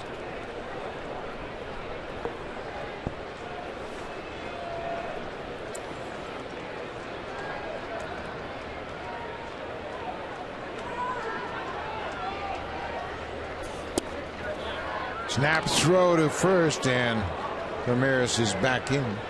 Russell, we have seen him put a pickoff play at second earlier in this game, and after throwing out Kipnis, he tried to end the inning by getting Ramirez. And you always think about those things when you got a tough out at the plate like Michael Brantley.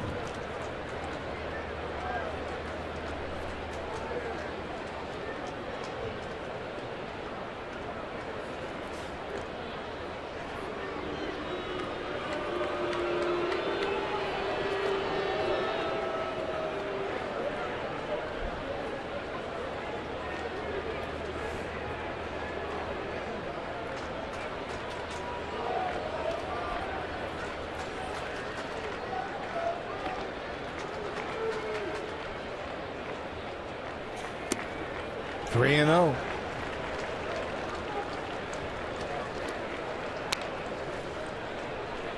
This fifth inning has always been a challenge for Sanchez. He's handled the bottom part of the order fairly easily, but the top four spots have been a real challenge. And now you got a great hitter with great numbers. You see there against the Blue Jays, they might turn him loose here. 3 and 0. Looked like he was hitting but didn't like that pitch.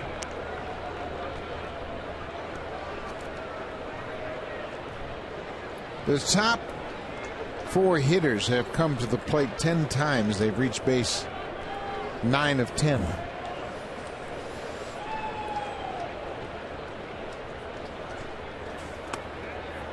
And Brantley will take ball four. It's a fourth walk issued by Sanchez. That's big problem top of this order, and that's going to bring Santana to the plate. And it's also going to take Russell Martin out to the mound just to give his starter a chance to catch his breath. Should be out of the inning right now. Now you got to pick up your teammate right here. I love those pitchers when somebody boots a ball or makes an error behind him. Say, no problem, I got it. I'll pick you up right here. Yeah, you say that right after the error, too, and it gives that infielder a lot of confidence in case there's another ground ball hit. The Blue Jays have allowed 8 unearned runs to score. That's the fourth fewest, tied for the fourth fewest. Oakland has given up 15 unearned runs this year. Santana, the first baseman, goes after the first pitch, and he's going to get out of it. That first pitch breaking ball does the trick. The Indians get a pair on, but strand 2. Well, go to the 6th inning. Blue Jays have a 4-2 lead. Russell Martin's done a terrific job at the plate and throwing out base runners. He throws a strike to the shortstop, Ryan Goins, who tags out Kipnis. Big out by Martin.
a picture of where you're watching on Rogers NHL Game Center Live for a chance to win the ultimate VIP experience at a Stanley Cup final game and more.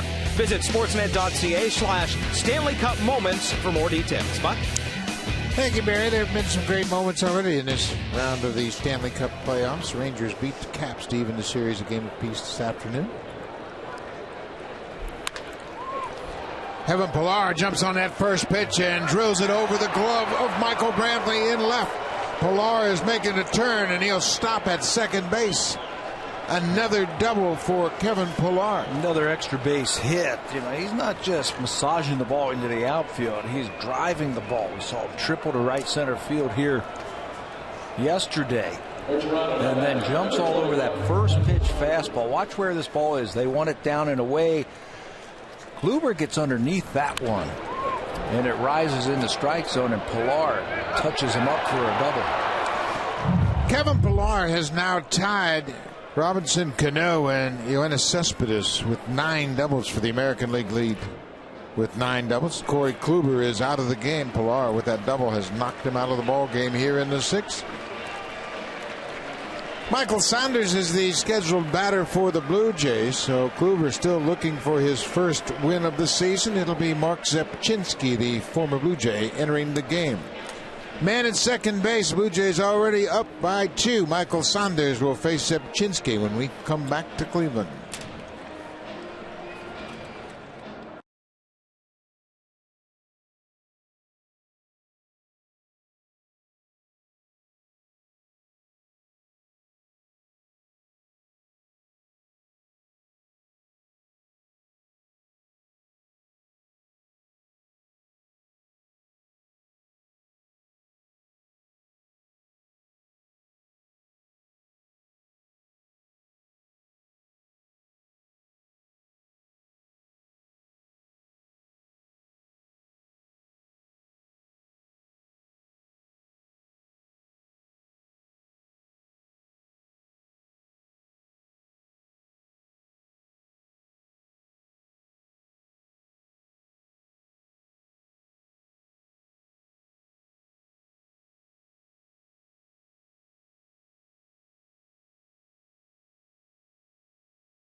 Jerseys. Head down to Rogers Center for Mother's Day at the ballpark Sunday, May 10th, when the Blue Jays host the Red Sox at 107. The first 20,000 fans will receive a Josh Donaldson white replica jersey. Go to BlueJays.com for more. Buck, these are very hot items right now.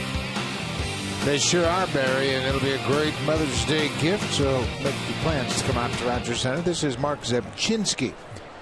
11th appearance, Zepchinski to Saunders, and Michael Saunders shows bunt. Zepchinski is tough on the lefties. You got 3 scheduled lefties in a row.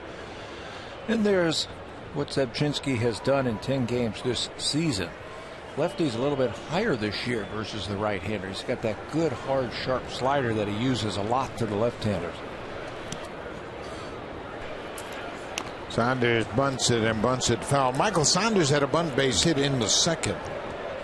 He bunted one off home plate and dropped it on the third base foul line and was able to reach. That time it looked like he was trying to take it with him. Bunted up the first base line. Pillar with the leadoff double at second.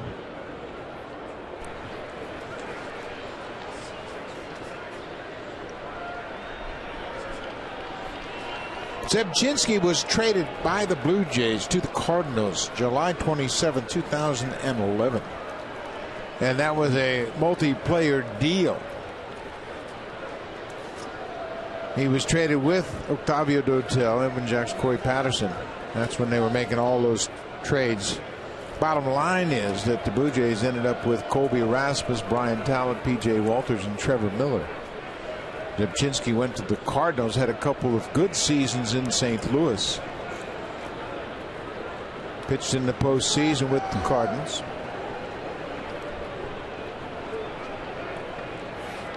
He was traded by the Cardinals to Cleveland here in July of 2013.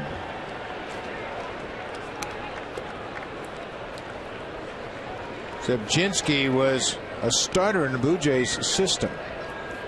Came up with the Jays in 2010 from AAA Las Vegas. Went 4-4 in 12 starts, 14 games overall. He got himself a World Series ring, didn't he, with the Cardinals when they played Texas?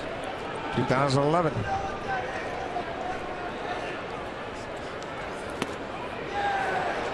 Saunders swings and misses. It's 2 balls and 2 strikes. That's that breaking ball right there that he will use very effectively in his career. How's this for being consistent? He's given up 293 career hits. He's had 294 career strikeouts. That's consistent. Now it'll be a full count.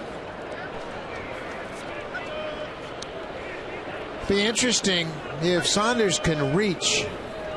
Ryan Goins is on deck. Another left-handed bat. Goins has a double this afternoon. He's also grounded out. Ball 4. Good job by Michael Saunders. Zebchinski loses his first batter. So now Goins, you would expect he'll be asked to bunt here. You got to figure you've got good speed on the bases. You got a lefty on left, a tough left-hander in Zebchinski. So you got to figure that Goins is going to try and lay one down here. Goins has 1 sacrifice bunt. Blue Jays as a team just 4 on the season. Not a big part of their offense. If he does, he's got to make Chisenhall, the third baseman, field the ball. That'll allow Pilar to make it to third. They're crashing at the corners. Goins squares late and pokes it foul.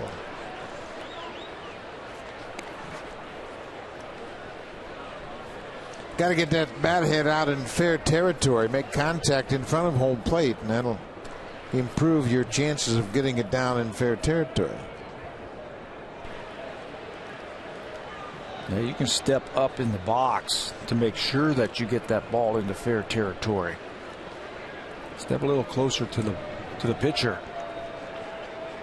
Or get that bat head out in front if you're going to sacrifice. There's a good bunt. They're going to have to go to first. Chisenhall throws Goins out. The runners move up.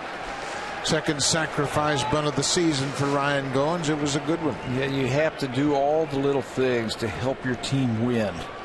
And Ryan Goins executes the sacrifice bunt to perfection. Watch, he's got the bat out in front that time.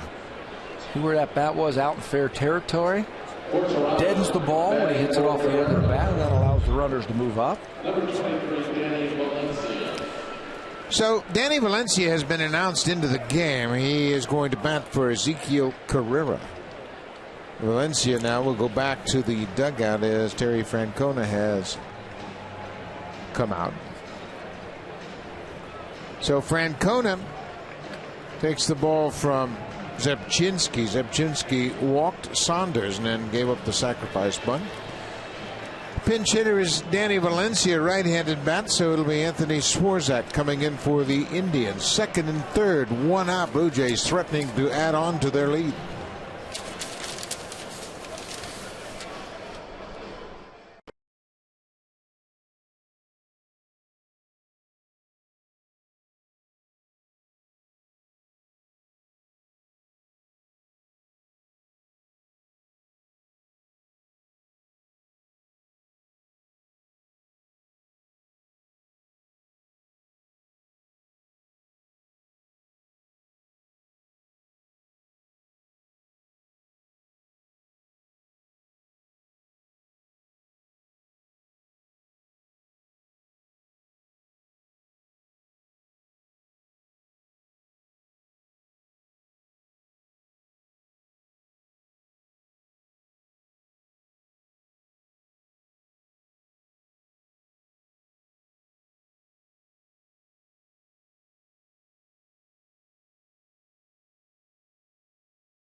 Get game ready with the Shopping Channel.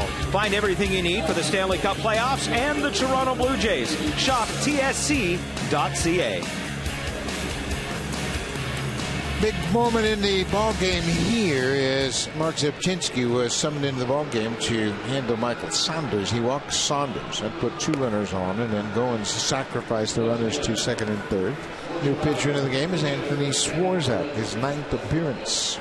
9th appearance. He's been in 11 innings. He's pitched 11 innings. He's a strikeout pitcher. He's had 11 strikeouts. The problem is when he's not striking people out, he's giving up hits. 16 hits in those 11 innings for a .340 batting average. He's also walked 3. He's got a good fastball and a hard curveball. Danny Valencia and Swarzak were teammates in Minnesota. So Valencia has a pretty good idea what he's dealing with here. The infield is drawn in.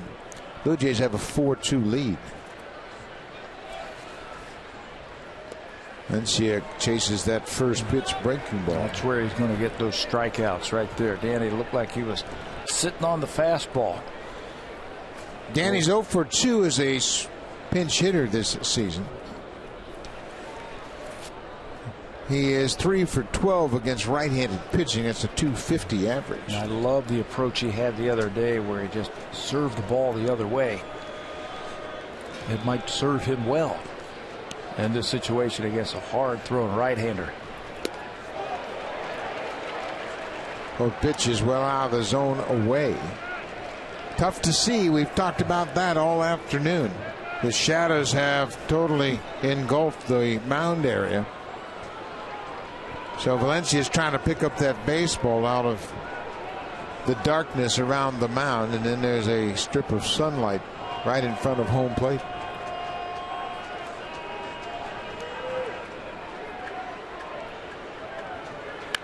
Bouncing ball, contact play on. Pilar comes in and slides, and he is safe.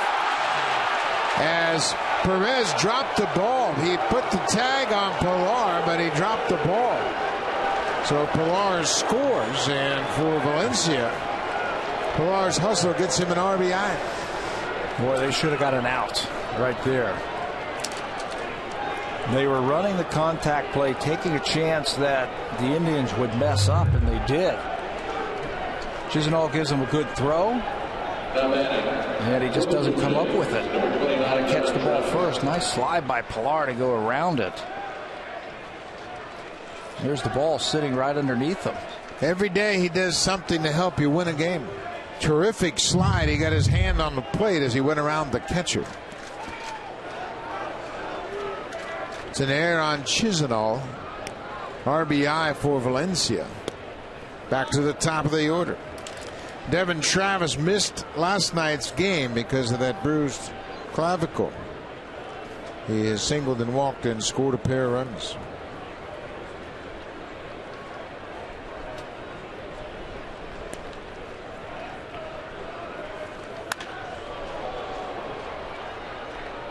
That is such a good approach at the plate by a young hitter.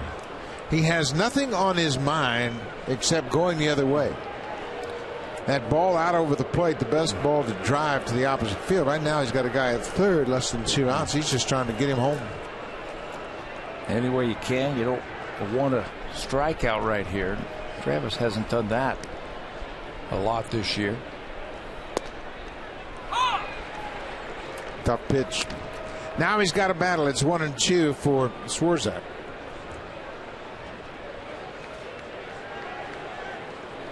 Blue Jays have cashed in that leadoff double by Pilar. Still only 1 out.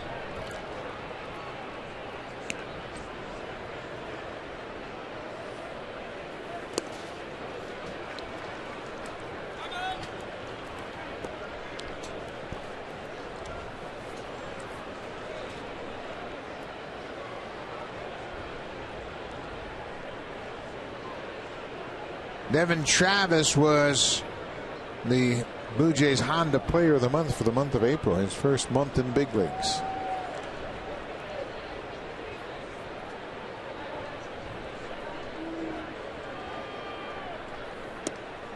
He takes a tight pitch. It's 3-2.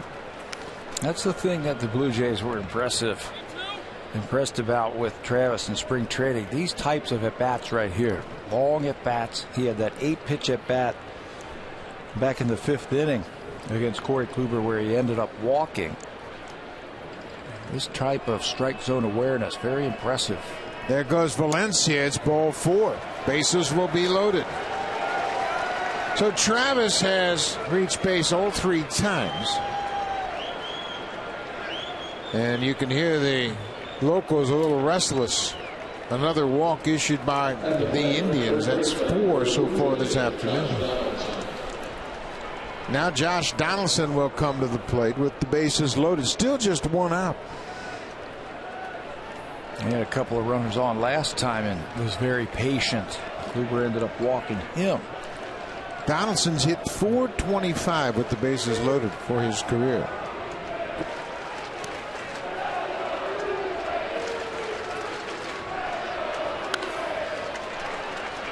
You can hear the Blue Jay fans in the background trying to root their team on for a few more runs. They've scored a run here in the 6th. They have a 5-2 lead. And a lot of Blue Jays merchandise around the ballpark. Sea of blue right behind their dugout. It's almost like a home game. These are professional at bats right here. First by Travis, and now you can see Donaldson doing the same thing. Thought that one was off the plate. Now he's got a battle. There are RBIs all over the place out there for Donaldson. He's got 17 so far. Valencia, the pinch hitter, at second. Travis at first. Michael Saunders at third. Ground ball in the hole. It's short. They go to second for 1. Back to first. Not in time. Saunders comes across to score. Donaldson dealing with that sore calf muscle. Hustle down the line, gets himself an RBI, and the Blue Jays another run. Yeah, and he was thinking RBI too. He hits it in the hole, so that was a slow play to develop for the infield. Ramirez is deep, and right there, Josh knows that he's got to hustle down that line, run right through the bag, and get yourself an RBI. Number 18. A 2-run inning. Bautista drove in the 5th with a single to center. Valencia has moved to third.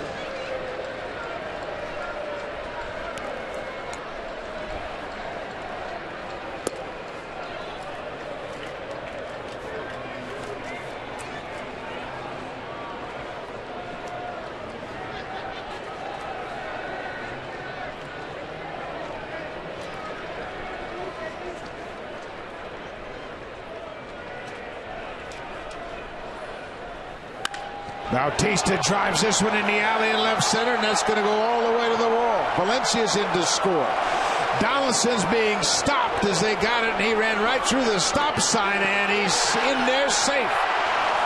Bautista with his 3rd RBI of the afternoon. Donaldson scores all the way from first. Bautista gets 2 on that double.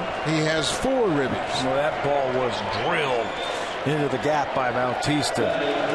Borzak with a good breaking ball. Looks like he hangs another one right in the hitting zone, and Bautista jumps all over it. That runner from third, Travis, is going to score. Carrera.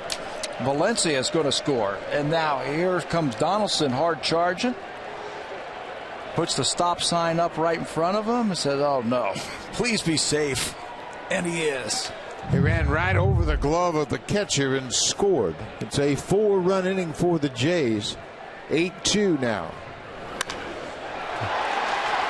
Encarnacion drills it to center, and here comes Bautista. He's going to score, make it 9-2. And the fans love it. Blue Jay fans standing, showing their approval to Encarnacion. He didn't waste any time off the Swarzak. Well, he drilled that ball to center field, pitch out over the plate, and just went with it and hammered it into center. Bautista scores, 2nd RBI of the afternoon for Double E. And Terry Francona back out, make another pitching change. Russell Martin will be the batter. He'll be the 9th man to bat in the 6th for the Blue Jays. Brian Shaw will pop out of the bullpen. Blue Jays have kicked it wide open here in the 6th. Shaw to face Martin when we come back. It's all Blue Jays right now in Cleveland.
Series when Roston won 2 of 3. They have split the first 2 games in this series here in Cleveland. Blue Jays have a big lead here in Game 3. They'll wrap up the series tomorrow afternoon. Then the Yankees will come to town. That'll be Chase Whitley against R.A. Dickey in the opener of that 3-game series. And then after the off day on Thursday, the Boston Red Sox are in town for a weekend series, 8, 9, and 10. And remember, May 10th is Mother's Day, so make your plans to come out to Rogers Center and see the Red Sox. Big win tonight if the Blue Jays could hold on here, beating the Cy Young Award winner. This is the 4th pitcher of the inning for the Indians. 11 games for Brian Shaw. Shaw has only been scored on in 3 of those games this season. Shaw was great when he pitched here on Thursday night. Had 2 innings and struck out 4.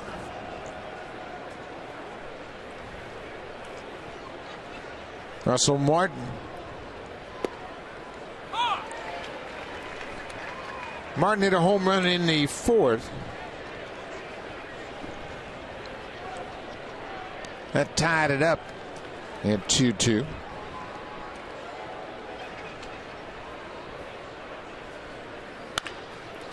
Bouncing ball through the right side. Kipnis puts a glove on it, but he's not going to have a play. Russell Martin going the other way ends up with a base hit, his 2nd of the afternoon. Well, the overshifting, we're starting to see the batters take advantage of that now. I don't know if you saw those hitters, Moustakas dropping down bunts, but Russell Martin's going to take care of the overshift. You can see where Kipnis is up the middle. He just rolls the ball to the right side for an infield hit. Watch how he lets that ball get deep and then moves that ball to the right side. Blue Jays have hit around. Kevin Pillar got it all started. He hit a leadoff double. He scored on an air contact play, fielder's choice. He scored from third base on a tapper by Danny Valencia.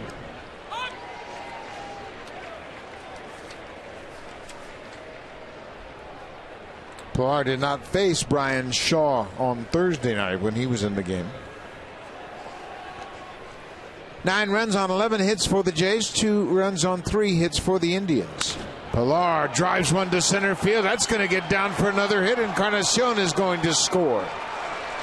Kevin Pillar, another big day at the plate.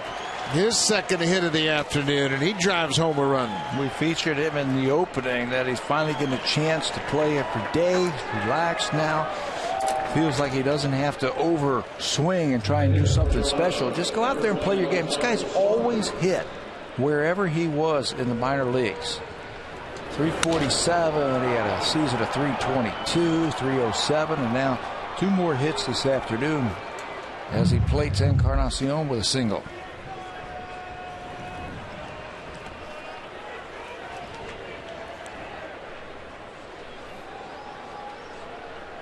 Russell Martin at second, Pilar at first. Michael Saunders has a bunt single. He walked and scored in the 6th. He's officially 1 for 2. The Mets have come alive. Blue Jays love hitting in the outdoors, and it's been a beautiful afternoon here in Cleveland, and the scoreboard reflects that.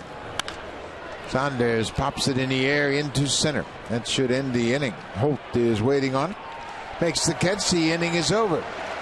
But the Blue Jays score 6 runs in the 6th. Kevin Pillar started it off with a double. He's at third with Danny Valencia at the plate. They put the contact play on. Chisenhall throws and they can't make the play. Good slide by Pillar. That got everything going.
Of Major League Baseball. Listen to live audio, follow games pitch by pitch, and enjoy in-game video highlights. The app is available on the iPhone, iPad, iPod Touch, and Android. Season-long subscription packages are available. Go to BlueJays.com for more details. And look at the app today, guys. The Miami Marlins all over the Phillies, and Cole Hamels, who apparently is on the trade block, did not have a very good day. And former day Dustin McGowan now on the hill for the Phils. Miami leads it 7-0 as Cole Hamels was pounded on. 6 runs on 10 hits over 6 innings. He's got a 4.14 ERA. This is Brandon Moss. He struck out twice against Sanchez so far this afternoon. 10-2 Blue Jays. That was a long inning for Aaron Sanchez to be sitting around, probably about 20 minutes, as the Blue Jays played at 6 runs in the 6th inning. Now they've got some breathing room, and now he can use that fastball a little bit more. Got some room for error. His curveball has been very good today. He has been very patient. He's not trying to throw it particularly hard. And then he buries that fastball in the dirt.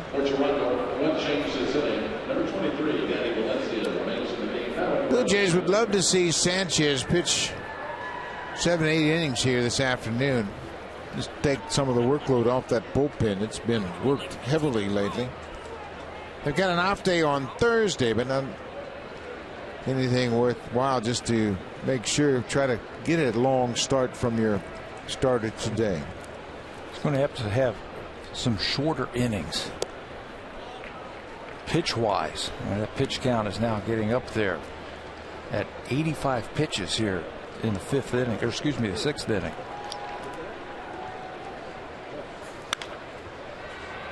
now 86 pitches, and that includes a 6-pitch second inning and a 9-pitch fourth inning.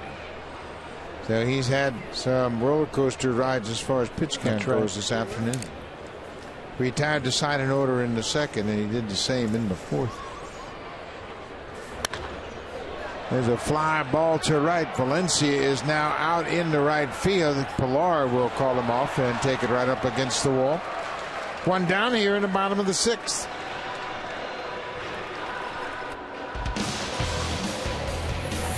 The 2015 Honda CR-V is the official vehicle of the Toronto Blue Jays and Motor Trend's 2015 Sport Utility of the Year.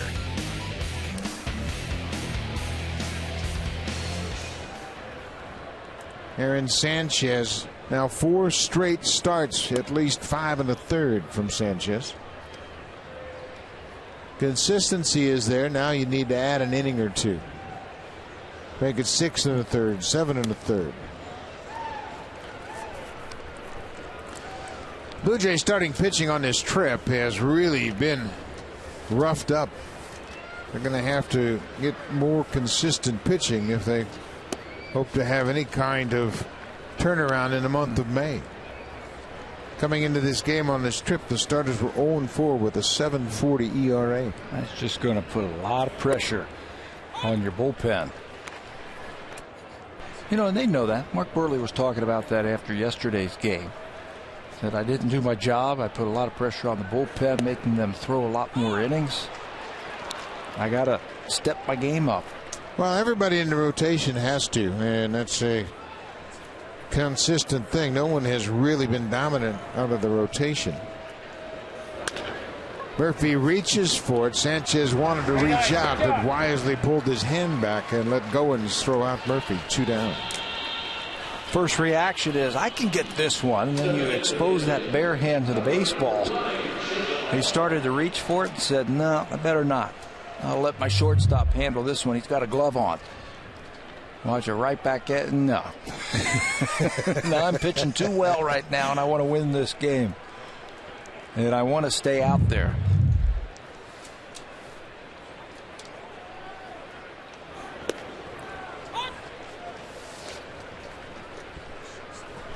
Says Lonnie Chisenhall. He has grounded out twice this afternoon.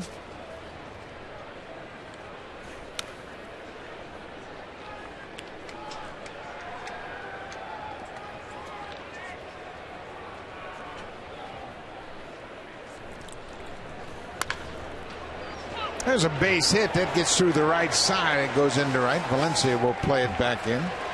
It's a 2-out single for Chisenhall, just the 4th hit for Cleveland. You know, in the first hit from the 5th hitter on down, he has really handled from Moss all the way down through Holt this afternoon.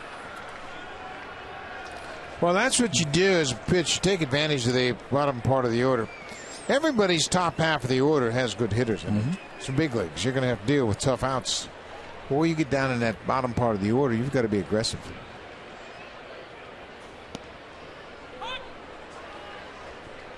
This is the catcher, Roberto Perez. He has gone 0 for 2.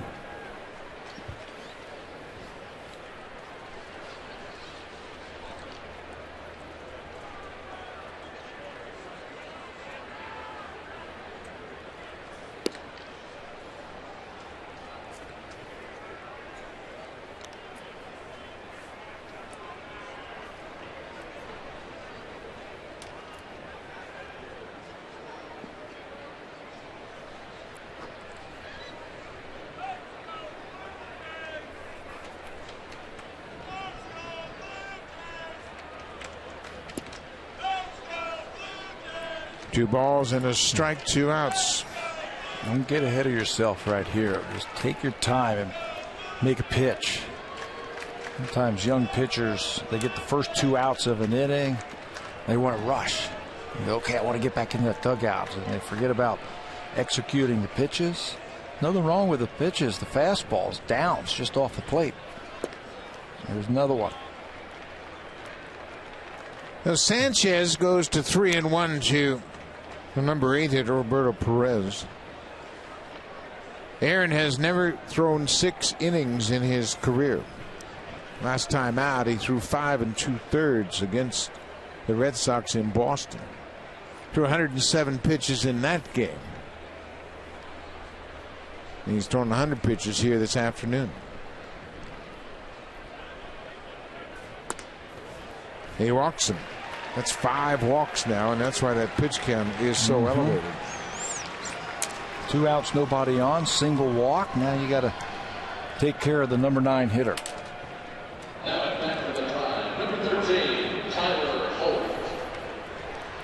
Liam Hendriks appears to be ready down in the Blue Jays bullpen. That is Scott Copeland on his right. He has just joined the team from AAA Buffalo.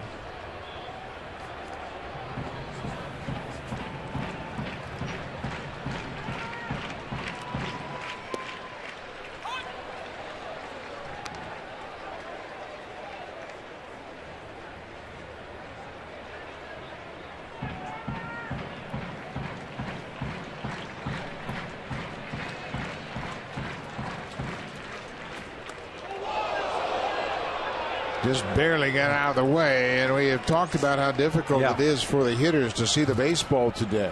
There's bright sunshine right in center field, and the infield is in the shade area. So right where you're concentrating out of that pitcher's arm is very bright. That fastball got away from Sanchez, and Holt was a little bit late ducking out of the way. Ball and a strike, 2 outs. Well, that's been a bread and butter pitch for him to get back into an account. That curveball has been consistent. He lost that release point momentarily there. The fastball. There's about 4 balls that he was shooting all over the strike zone, so they call the curveball to get him back into the count. Very smart. Came right back with it, and Holt fouls it off at home. Sanchez retired the first 2 easily here. Brandon Moss and David Murphy, and then Chisenhall got a 2-out base hit. Then he walked Perez.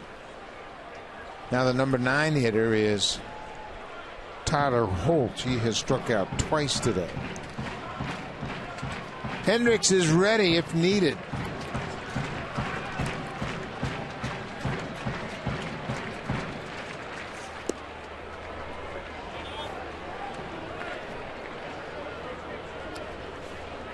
Big trouble standing on deck. Jason Kipnis has been on base all 3 times. He's scored a pair of runs, 2 walks and a single. And you just have to believe this is the last batter for Sanchez. Yeah, if he's going to throw 6 innings, this is a guy he's got to get right here. Number 9 hitter. You've handled him already this afternoon. That goes off the shin guard and all the way back to the screen. They better hustle it in here, but Chisenhall stops at third. Perez moves to second, and now it's a full count. Another wild pitch charge to Sanchez. It's the second of the afternoon.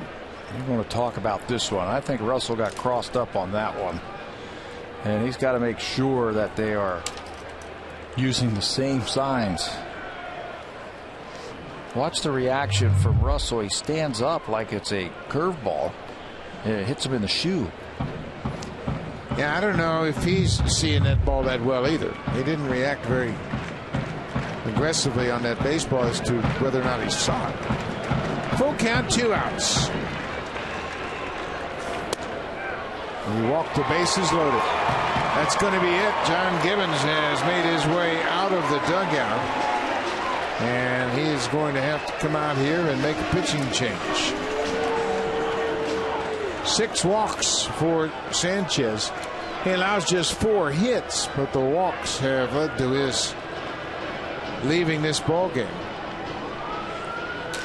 Liam Hendriks has only pitched once on this road trip, so he's got a fresh arm. Sanchez will walk off in line for the win, but disappointed that he couldn't get through 6.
Goes tonight just across the highway in Erie, Pennsylvania.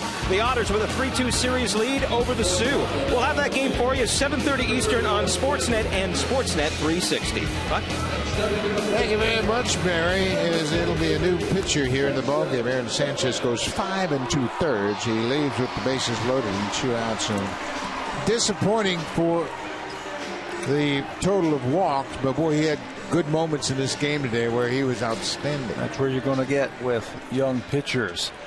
Liam Hendricks, his 9th game of the season, no record, 470 earned run average. His last 2 appearances, he's thrown 1/3 of an inning in each one of them. Against Baltimore on the 23rd, and then on the 28th in Boston, 1/3 of an inning.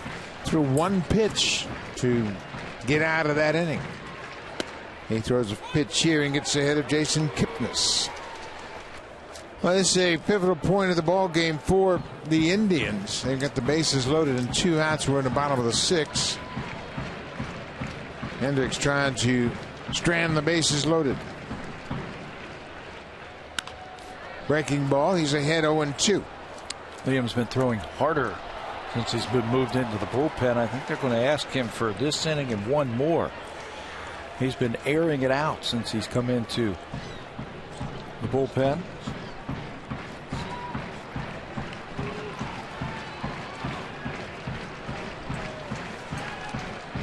Oh, 2.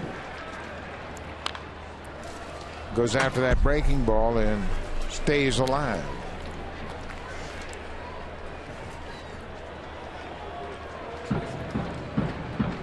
Kipnis has faced Hendricks a lot. Remember, Hendricks pitched for the Twins in this AL Central, and Kipnis is 5 for 13 against Hendricks. That's a .385 average. You saw Aaron Loup throwing in the Blue Jays bullpen. Hendricks gets the call, 3rd strike. He comes in and puts out the fire. The Indians leave the bases loaded. We'll go to the 7th. Aaron Sanchez in line for the win. Hendricks comes out of the bullpen and strikes out Jason Kipnis. They retire Kipnis for the first time this afternoon on strikes.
Talking with Aaron Sanchez, Pete Walker also involved. George Poulos is involved in this conversation, and you can see it seems to be lighthearted enough where Sanchez and Martin could exchange punches in the chest. So Aaron Sanchez is in line for the win.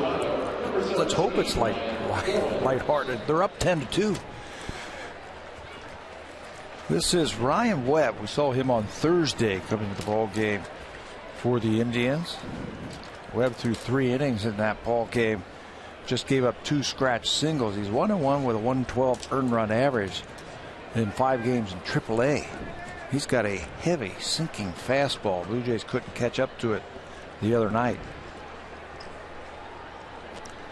Ryan Goins goes after the first pitch and taps it towards second. Kipnis throws him out.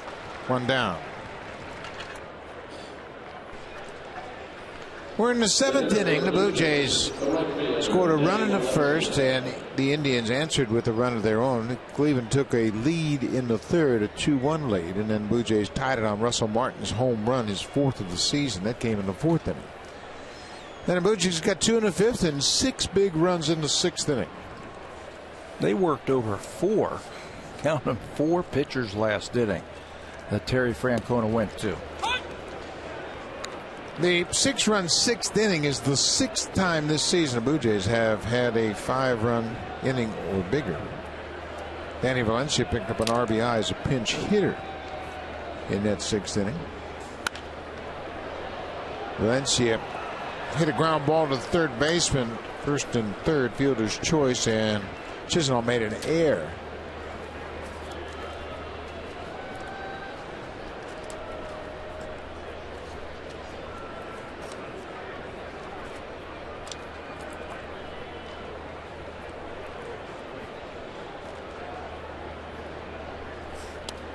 Now, they didn't give him credit for an RBI.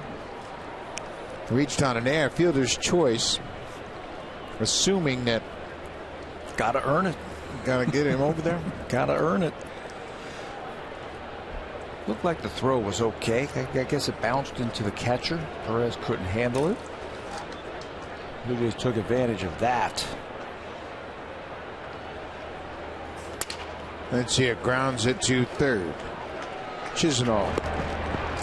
2 down. Webb does his job. First 2 on ground outs here in the 7th. And when he's on, that's what you're going to get from Webb. He likes that competition. He likes to pitch frequently, and second time we've seen him in this series. Blue Jays saw him in spring training with the Orioles. He was with the Orioles, and then he got let go by them, wound up with the Dodgers, and now here he is in Cleveland. Devin Travis singled in his first at bat. He had missed the game yesterday.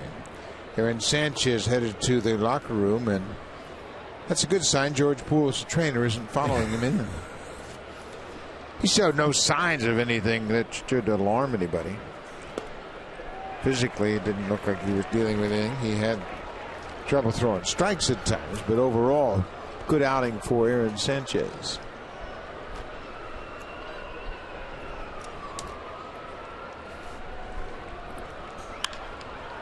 Ball is a fly ball to right. Moss gives ground a couple of steps. Good inning for Ryan Webb. 3 up, 3 down in the 7th. We'll go to the bottom of the 7th. Blue Jays with an 8-run lead.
to your calendar and never miss a game. Subscribe today at sportsnet.ca/set reminder or by tweeting #schedule at Sportsnet.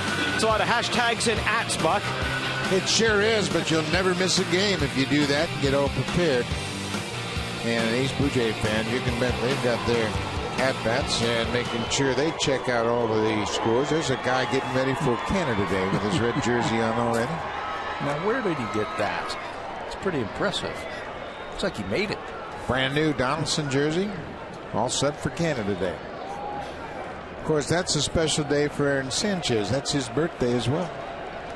Liam Hendricks closed out the 6th, and now he's dealing with the shortstop, Jose Ramirez. This is where, as a manager, you're starting to figure out, okay, Hendricks, we got the lead, so we've got some room. If he makes a mistake, you start counting innings. Liam, let's see if you can get the 7th. Maybe you stretched out. Maybe you can give you the 8th if you've got some short innings in you. You want to save as many bullets as you can for tomorrow's game. Little chopper to first, and Encarnacion will flip to Hendricks just in time to retire Ramirez. Series finale will be tomorrow. It'll wrap up the 10-day road trip. Drew Hutchison will go up against Trevor Bauer. Hutchison wants to bounce back after a disappointing outing his last time out. Trevor Bauer has been good, 2-0 with a 1.80 ERA, and he's been dealing with food poisoning. He got skipped over his last start, but he is off to a good start. 15 hits in 25 innings and 28 strikeouts. He's legit. They've got some good young pitchers. So do the Blue Jays. Drew Hutchison's one of them. You mentioned him bouncing back. He had a tough outing his last time out. Well, starts tomorrow at 12:30. That's the pregame show with Jamie Campbell and Greg Zahn. We'll follow them top of the hour. Blue Jays will improve to 3-6 with a win here this afternoon.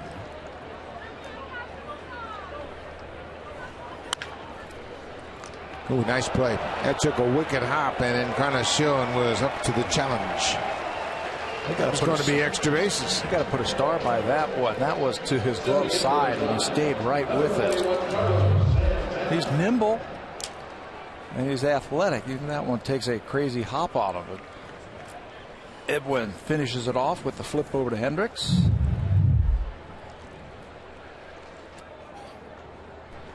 Getting to play some first base with Bautista, the DH, the last week or so. Get the show off.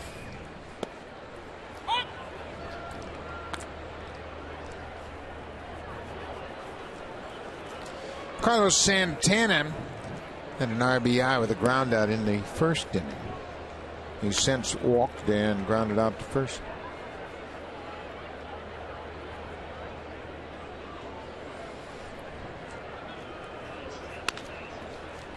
Busy man down at first, Encarnacion. How about that? 3 ground ball outs to the first baseman. That's the way the 7th goes for Cleveland. We'll go to the 8th. It's all Blue Jays on a gorgeous Saturday afternoon in Cleveland.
through 10th, but that's just the beginning. Big month of May as the Angels, Mariners, and White Sox all visit as well. For tickets, go to BlueJays.com. Busy month at the Rogers Center, Buck, and we should have that roof open. Well, that sounds like a good plan. Let's open the roof and get some fresh spring air into that building and bring a big crowd out this weekend. Boy, the opponents that we just saw there, Mike Trout will come to Rogers Center. King Felix is going to be there. Jose Abreu. I don't know if you've had a chance to watch a lot of Jose Abreu, but he is some kind of hitter for the Chicago White Sox. And A-Rod. A-Rod's coming back to the Rogers Center. Yeah, it's going to be a big week with the Yankees in first and the Red Sox.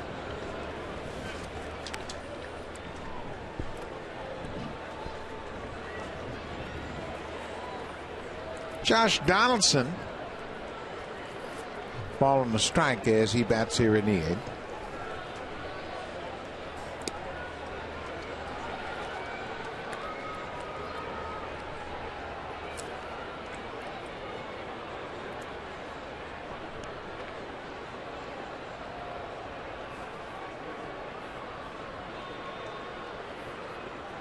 Ryan Webb deals and misses with that pitch down. It's 2-2.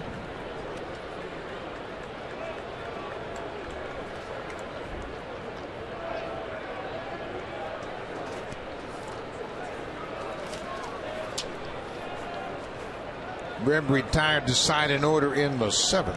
It's his 2nd inning of relief. He's the 4th Indians reliever to work today.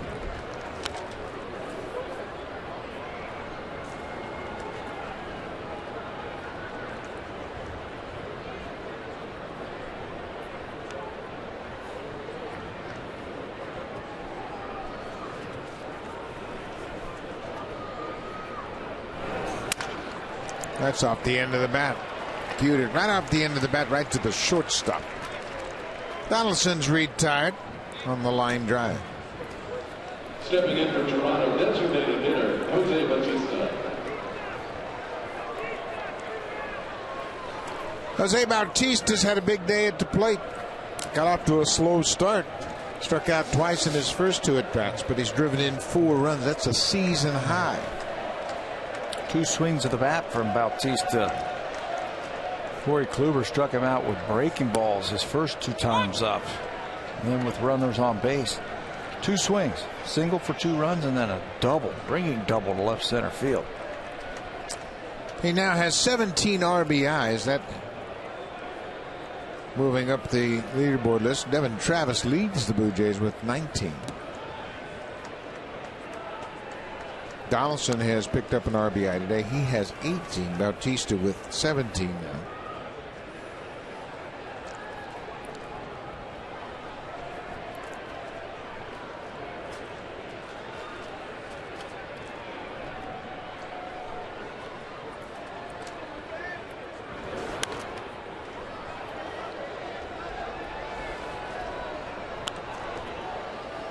Bautista's average up over 200. He is at 206 as we speak. Missed 5 games with that sore shoulder.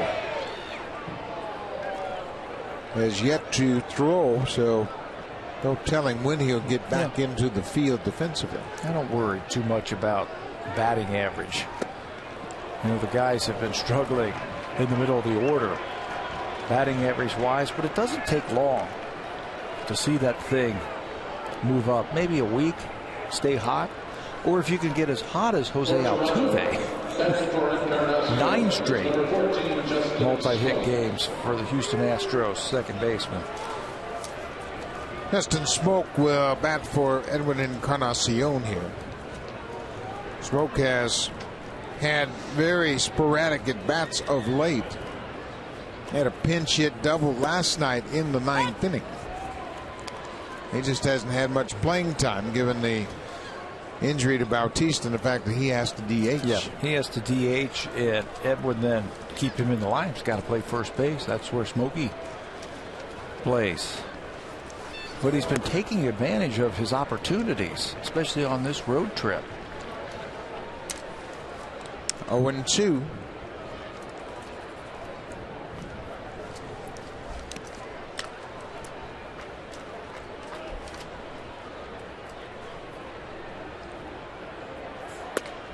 Strike 3 call.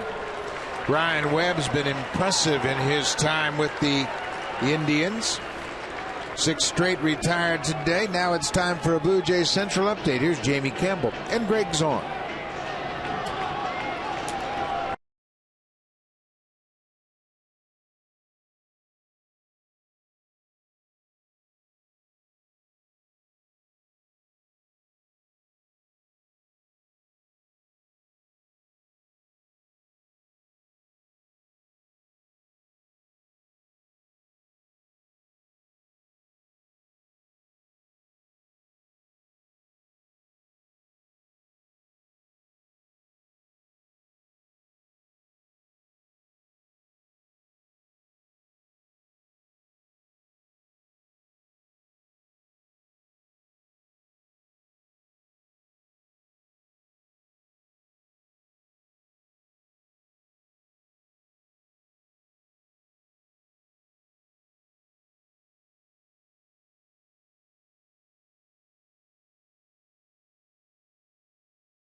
At shortstop, as he will move Ryan Goins from short to third. Josh Donaldson is out of the game, the third baseman. Justin Smoke pinch hit for Encarnacion, the first baseman, so he takes over at first. Hendricks stays in the game. Liam came in to close out the 6th inning. Yep, he's only thrown 13 pitches in a 10-2 game. See if he can finish it. See how long he can go. And again, save your bullets for tomorrow because you never know what's going to happen. Drew Hutchison against Trevor Bauer in the series finale. That'll wrap up the 10-game road trip for the Blue Jays. Then they'll head back to Rogers Center. This is going to go all the way to the wall. Brandon Moss jumps on the first pitch, and Pilar will play it back in.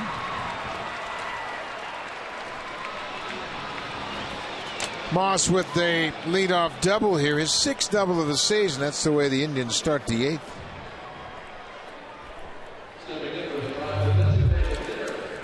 Ten to 2, you got to challenge them, make them hit their way on. That's a get me over fastball that's hit hard.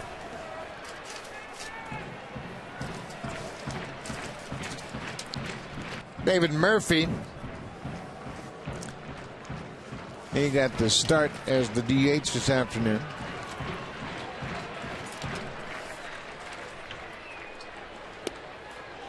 Ball is down the stairs. Russell Martin gave the ump a good look. Murphy takes ball 1. Murphy hit a ball to the wall in the 4th inning that Ezekiel Carrera caught right up against the fence in right.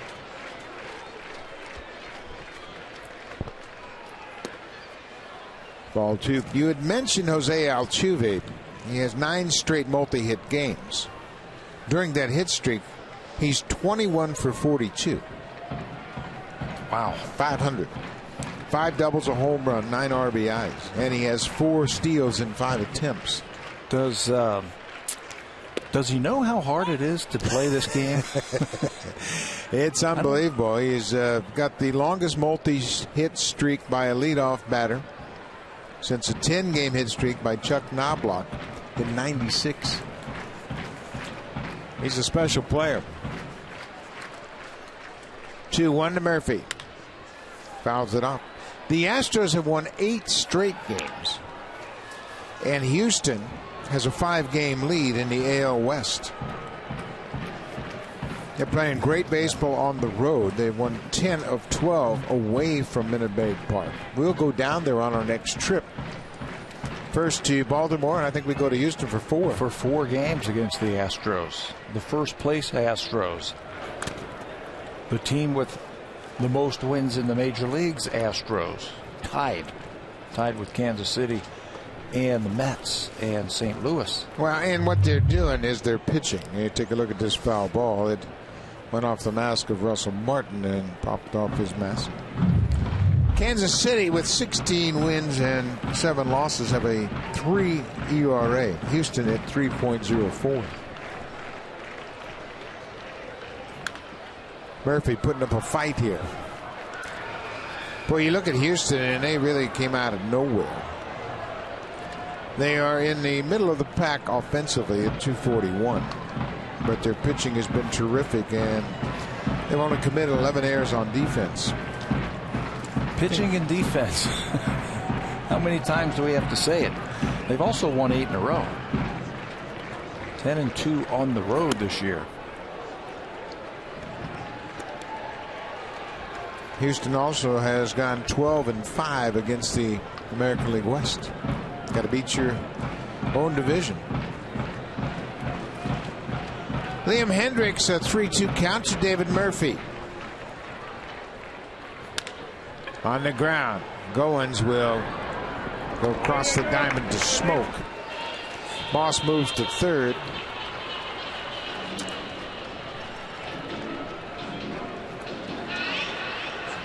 Fans have been treated to a good day here in Cleveland.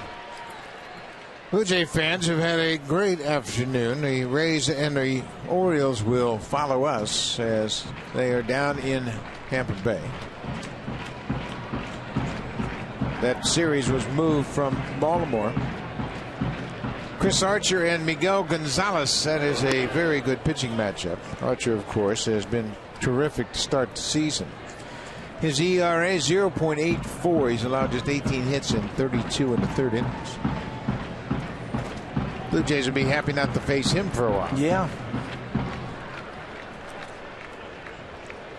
Donnie Chisenhall takes the strike. Of course, they added to those great stats that he has put up. Blue Jays have added to.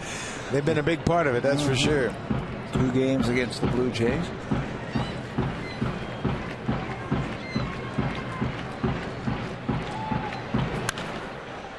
Interesting matchup down in Houston. Seattle is in Houston to play the Astros. Taijuan Walker goes to the mound against Colin McHugh. Colin McHugh is a big part of how the Astros gotten off to a good start. He is 3-0. He and Dallas Keuchel have led the way with that pitching staff.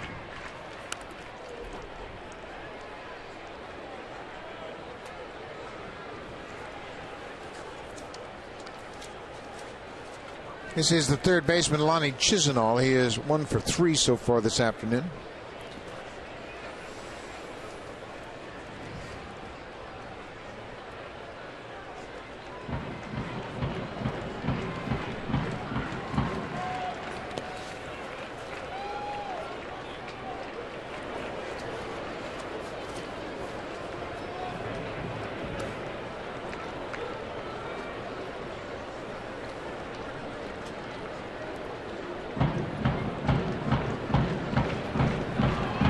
Brandon Moss started it off with a double to the alley and left center.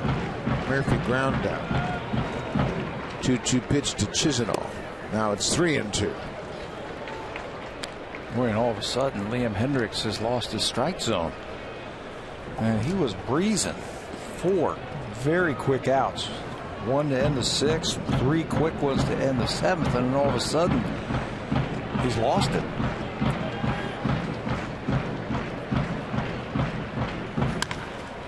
Ground ball off of Travis. That's going to go to right. Chisenhall is headed to second. Moss comes in to score. That's the first error committed by Devin Travis. He got over in front of it, right on the edge of the dirt and the grass. The ball kicked up, handcuffed him, and he'll be charged with his first error. And he's been so automatic. You see him set up.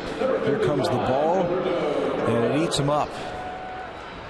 It eats him up so much that it bounces out into short right field, and Chisenhall's going to end up on second base. That ball just handcuffed at him. And he wasn't going to go the whole year without making an error. first error comes in his 23rd start. And now that ball gets away from Russell Martin, all the way back to the backstop.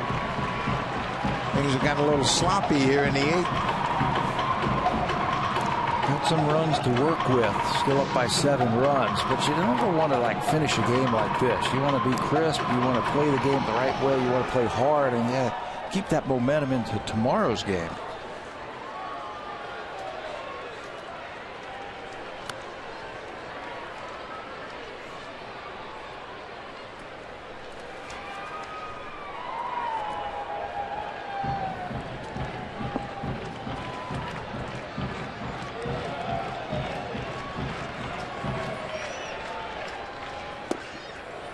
Perez cuts and misses. It's 1-1 to the Indians catcher. We're in the 8th inning. Blue Jays have a 10-3 lead. Chisenhall is at third base.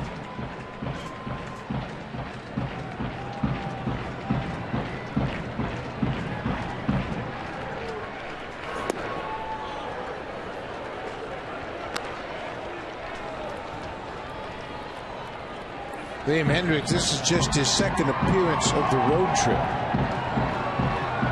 He had a 1-pitch third of an inning in Boston.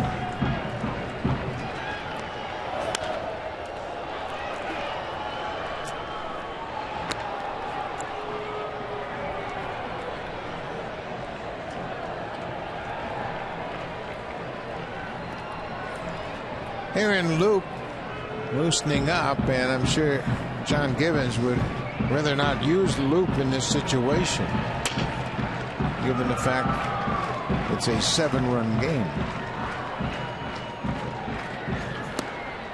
He might have to.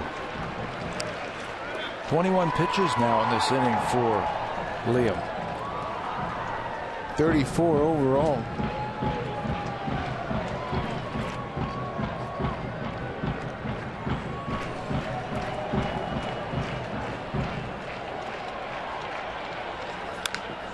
And ball is lined to left. Saunders is going to make the catch. Here's the tag and the throw to the plate. Not in time. Chisenhall comes in to score.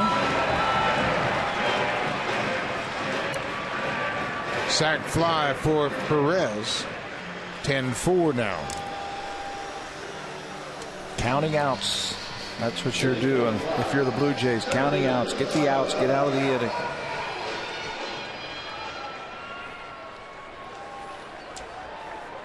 I told you his last time out he threw 1 pitch. 1 pitch, 1/3 of an inning. The time before that, on April the 23rd, he only threw 1/3 of an inning. Threw 10 pitches. This must seem like a long inning and a long outing. 36 pitches.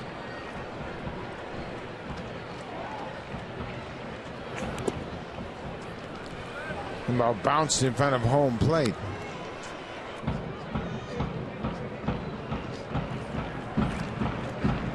Tyler Holt, he is struck out and walked. He struck out twice against Sanchez.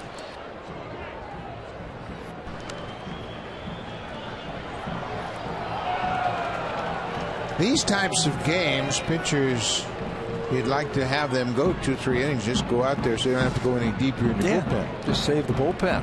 Blue Jays, counting tomorrow, will have 4 straight before their off day on Thursday.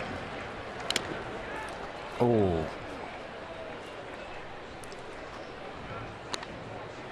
Boy, Russell has been taking a beating the last couple of days here. This is a foul tip. And it almost got the fingers. I think it got the knee. Had his hand exposed, and you can see him reacting to Holt asking if he's okay. He took one off the shin guard, just missed his fingers as well. That's a little looper into center field. Pilar is going to run it down and takes a hit away from Tyler Holt. But the Indians score a pair. Sacrifice fly drove in the second run. Kevin Pilar comes in quickly and makes a sliding catch to end the bottom of the 8th. We'll go to the 9th. Good day for the Blue Jay hitters.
Trent 2015 Sport Utility of the Year. Well, it's got to go to Russell Martin. This is a big hit. Go back to the 4th inning. He leads it off with this bomb to right field off of the reigning American League Cy Young Award winner Corey Kluber. He has had 4 home runs now, powering the ball out of here to right field. That home run in the 4th tied it at 2-2.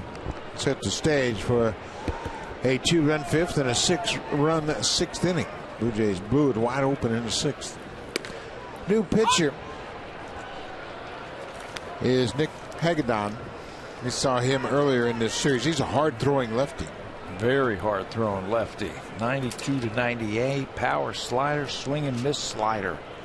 And the lefties haven't had much luck against him this year. 091. At times he'll do that. He'll have big innings where he just can't find the strike zone.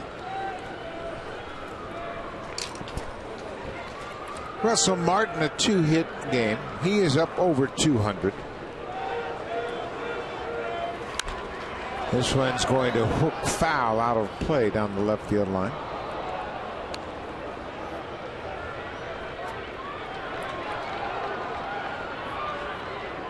I hope she didn't get hit. She didn't move.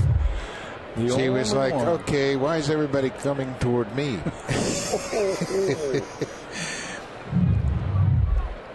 It was close.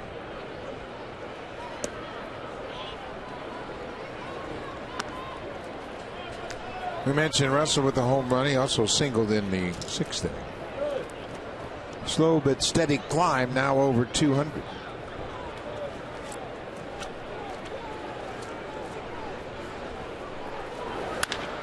This one's going to drop. That's going to be a 3-hit day for Martin. Up against the wall. Brantley plays it back in. Russell's headed for second, and he'll get there standing up. A 3-hit day for Russell Martin. You know, we just showed that drive of the game, that ball that was driven to right field. This is a good swing where he turns on a pitch. The left-hander Hagedorn throws one right down Broadway, and Russell turns on it. Infield hit, home run, and now a double. Yanks that ball into the corner for extra bases. 5th double of the season for Martin. Blue Jays doubles are starting to add up. Bautista had a double in the 6th. Pilar had a double in the 6th as well. Pilar grounds it to third. Chisenhall has a strong arm, just not in time. He came off the bag. Well, credit Kevin Pilar. I mean, that's the way he plays every single at bat. He was hustling down the line. Santana went up. It wasn't that high a throw, but it'll be an air charge to the third baseman. Terry Francona is waiting to see this one on the replay. Chisenhall's got a good glove and a good arm, and it's up. Does he come back down on the bag? Does his foot leave the bag? And I think they're going to take a look at it. Umpires are going to have a look at the review. Santana looked like he kept his foot on the bag. He stretched and came up. It's ruled an error on the field, so the challenge is in place. Concentrate on that right foot. Does it leave the bag? It does, but it looks like it comes back down just before Pilar can get on there. That's a dangerous play when those 2 feet coming down. Santana coming down. Pilar trying to put his foot on the middle of that bag. We'll see how they rule this one.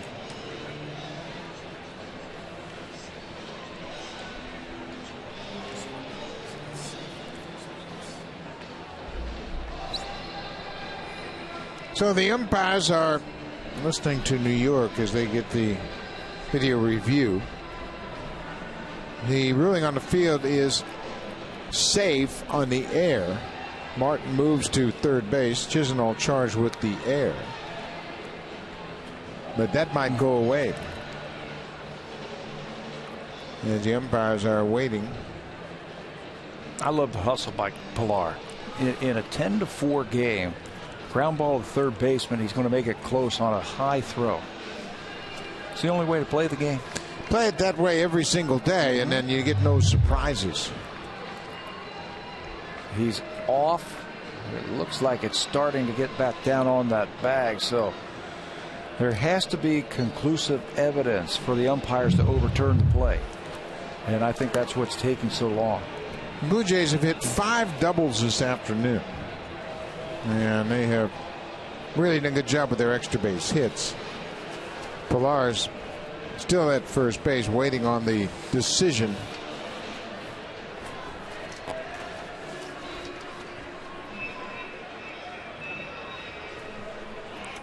Blue Jays now have 53 doubles. They have leapfrogged over Kansas City for the most doubles in the American League. Another look at the call at first base. The stretch by Santana. Both feet came down on the bag about the same time. They have their decision now, and he's going to be called out. So that'll take the air away from Chisenhall. Ruling on the field is overturned. Russell Martin will stay at third base. But Chisenhall will have that air taken off the books. It'll be a 5-3 ground out. Would have been his second of the afternoon. So good job by Terry Francona. They record the out. So the infield is going to come in. It's a 6-run lead for the Blue Jays, and we are in the 9th inning.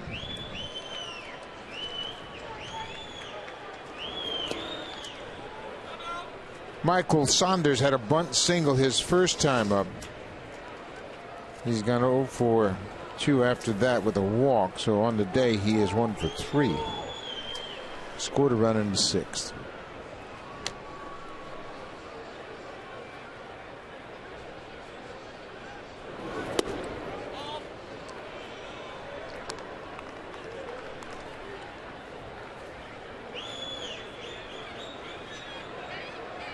Russell Martin with a 3-hit day. Home run, single, and a double. He is 3 for 5. There's a base hit to right for Saunders. Martin will come in to score. Saunders with an RBI single. That's like his that. second RBI. Off of the left-hander, and he went out there and got that ball. And pulled it. Now hitting for Toronto, third baseman Ryan Goins. Plate coverage. Got to have that plate coverage. You went out there and yanked that ball to right field. RBI single, a solid single to right field. Ryan Goins has one of the 5 Blue Jay doubles here this afternoon.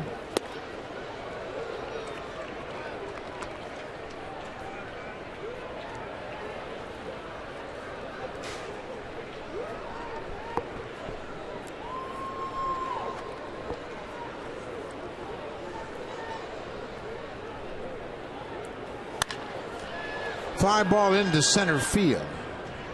Tyler Holt waits for it. Makes the catch, 2 down. Now stepping in for the Blue Jays, number 23, Danny Valencia.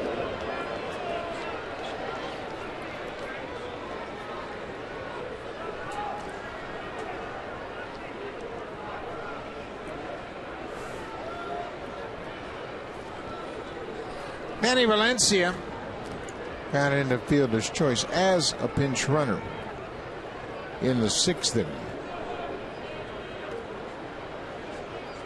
Be his first at bat against the lefty this afternoon.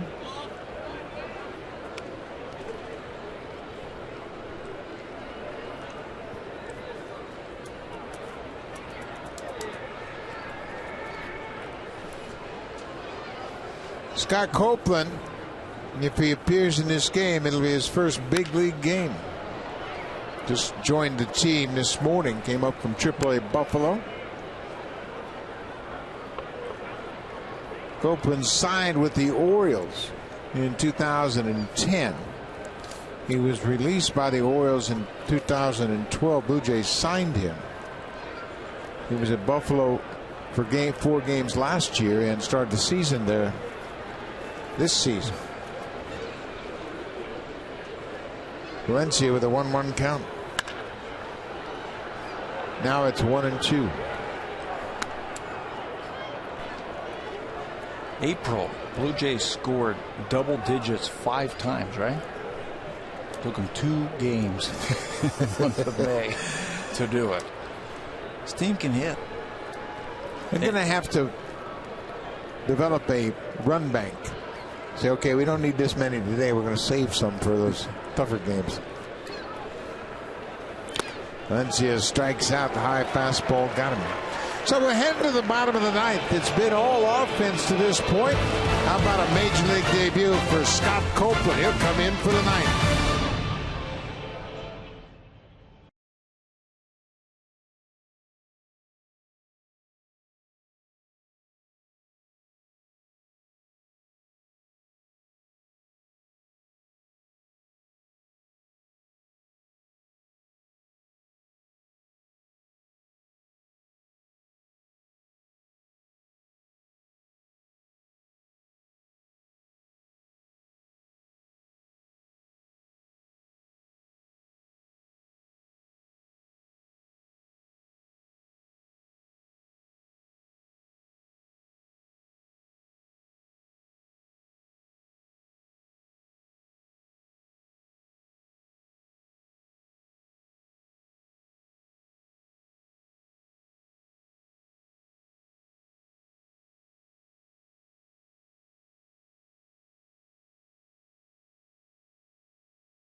Your gateway to the world's best baseball stories. Sign up at nextissue.ca/baseball and get an extended 60-day free trial. Buck, I imagine that Scott Copeland will one day look back at May 2nd as one of his best baseball stories. Absolutely, Barry. Everybody remembers their first big league game, and that's the case for Scott Copeland here on this gorgeous Saturday afternoon. He'll make his major league debut. Work the bottom of the ninth. He was a starter in Buffalo. There's what he did in the 4 starts. We are hearing a lot about those starts. 25 innings. Look at the whip, the opponent's batting average, the strikeouts, and the earned run average. Fastball slider combination. And you can see he's got a little bit of a split grip changeup. Scott Copeland was a 21st round draft pick. He is 27 years old. You mentioned he was signed by the Orioles. He has started, as you saw, so he has the length Blue Jays need in the middle of their rotation. This is just an opportunity to get his debut out of the way. In a low leverage situation, give him a chance to get an inning under his belt. Welcome to the big leagues, Scott Copeland.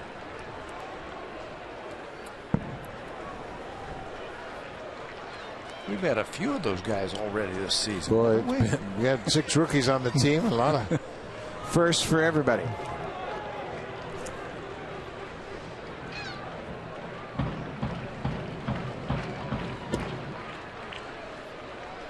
Three and 1. Jason Kipnis, the leadoff man.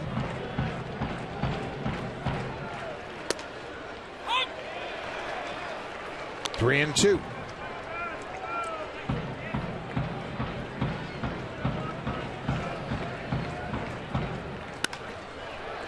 There's a base hit. Jonathan Diaz tried to put a glove on it, but it was past him into center. That's a second hit for Kipnis. He's been on base 4 times today. He's had a good game. Scored a couple of runs. One of the bigger at-bats of this game was the last time he was up when he struck out with the bases loaded to end the 6th inning. He's starting to warm up. We want to remind you, CHL hockey right after this ball game. Sault Ste. Marie and Erie right after this game. So make sure you stay tuned for some great hockey. We'll be back at it tomorrow afternoon. It all starts at 12:30 p.m. That's the pregame show with Jamie Campbell and Greg Zahn. We'll follow top of the hour in the finale of this 10-game road trip.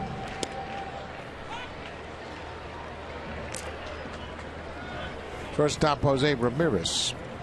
Single in his first at bat for the afternoon. He's 1 for 4.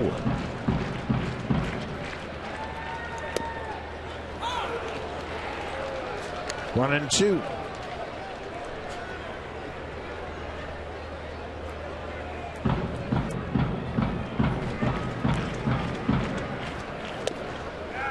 Copeland moved up to Double-A last year late in the season, and he recorded back-to-back 7-inning shutouts.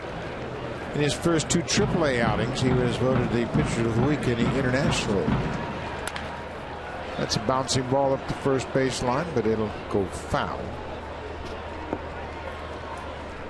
He's got the reputation of a strike thrower. Doesn't look like he throws that hard. Ball moves a little bit, but he throws strikes. And if you're coming out of the bullpen, and right now you're the long man out of the bullpen, you have to throw strikes.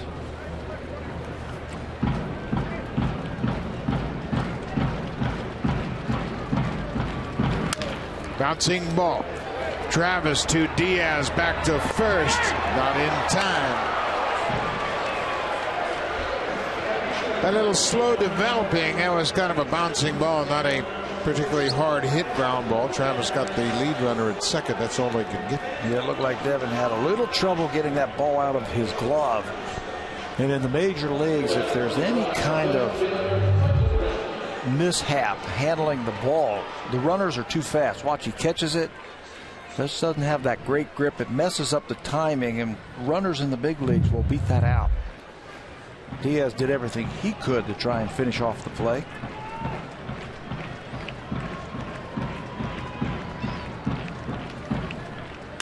Michael Brantley goes after the first pitch, and it's a lazy fly ball to him. And Brantley finishes up 1 for 4. That's a great day in the Blue Jays' eyes. He only got 1 hit today. After what he has done to him in the past, that's a win.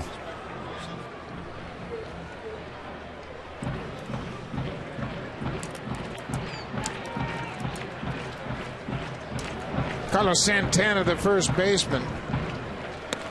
Runner is taking off for second. That'll be defensive indifference as Ramirez goes to second.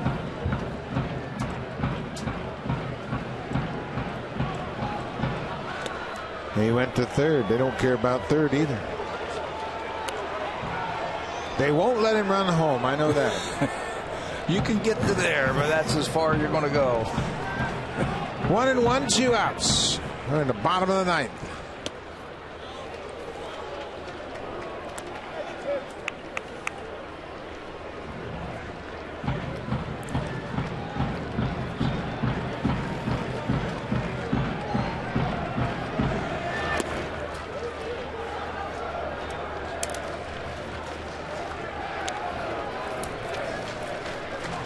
Blue Jay fans having a good time here at Progressive Field. And they have been entertained by the Jays. Ground ball, this should do it.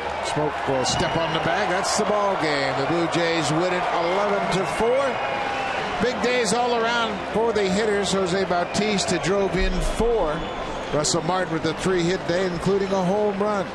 Thanks for watching. We'll see you tomorrow afternoon. Here's Blue Jays Central, Jamie and Greg.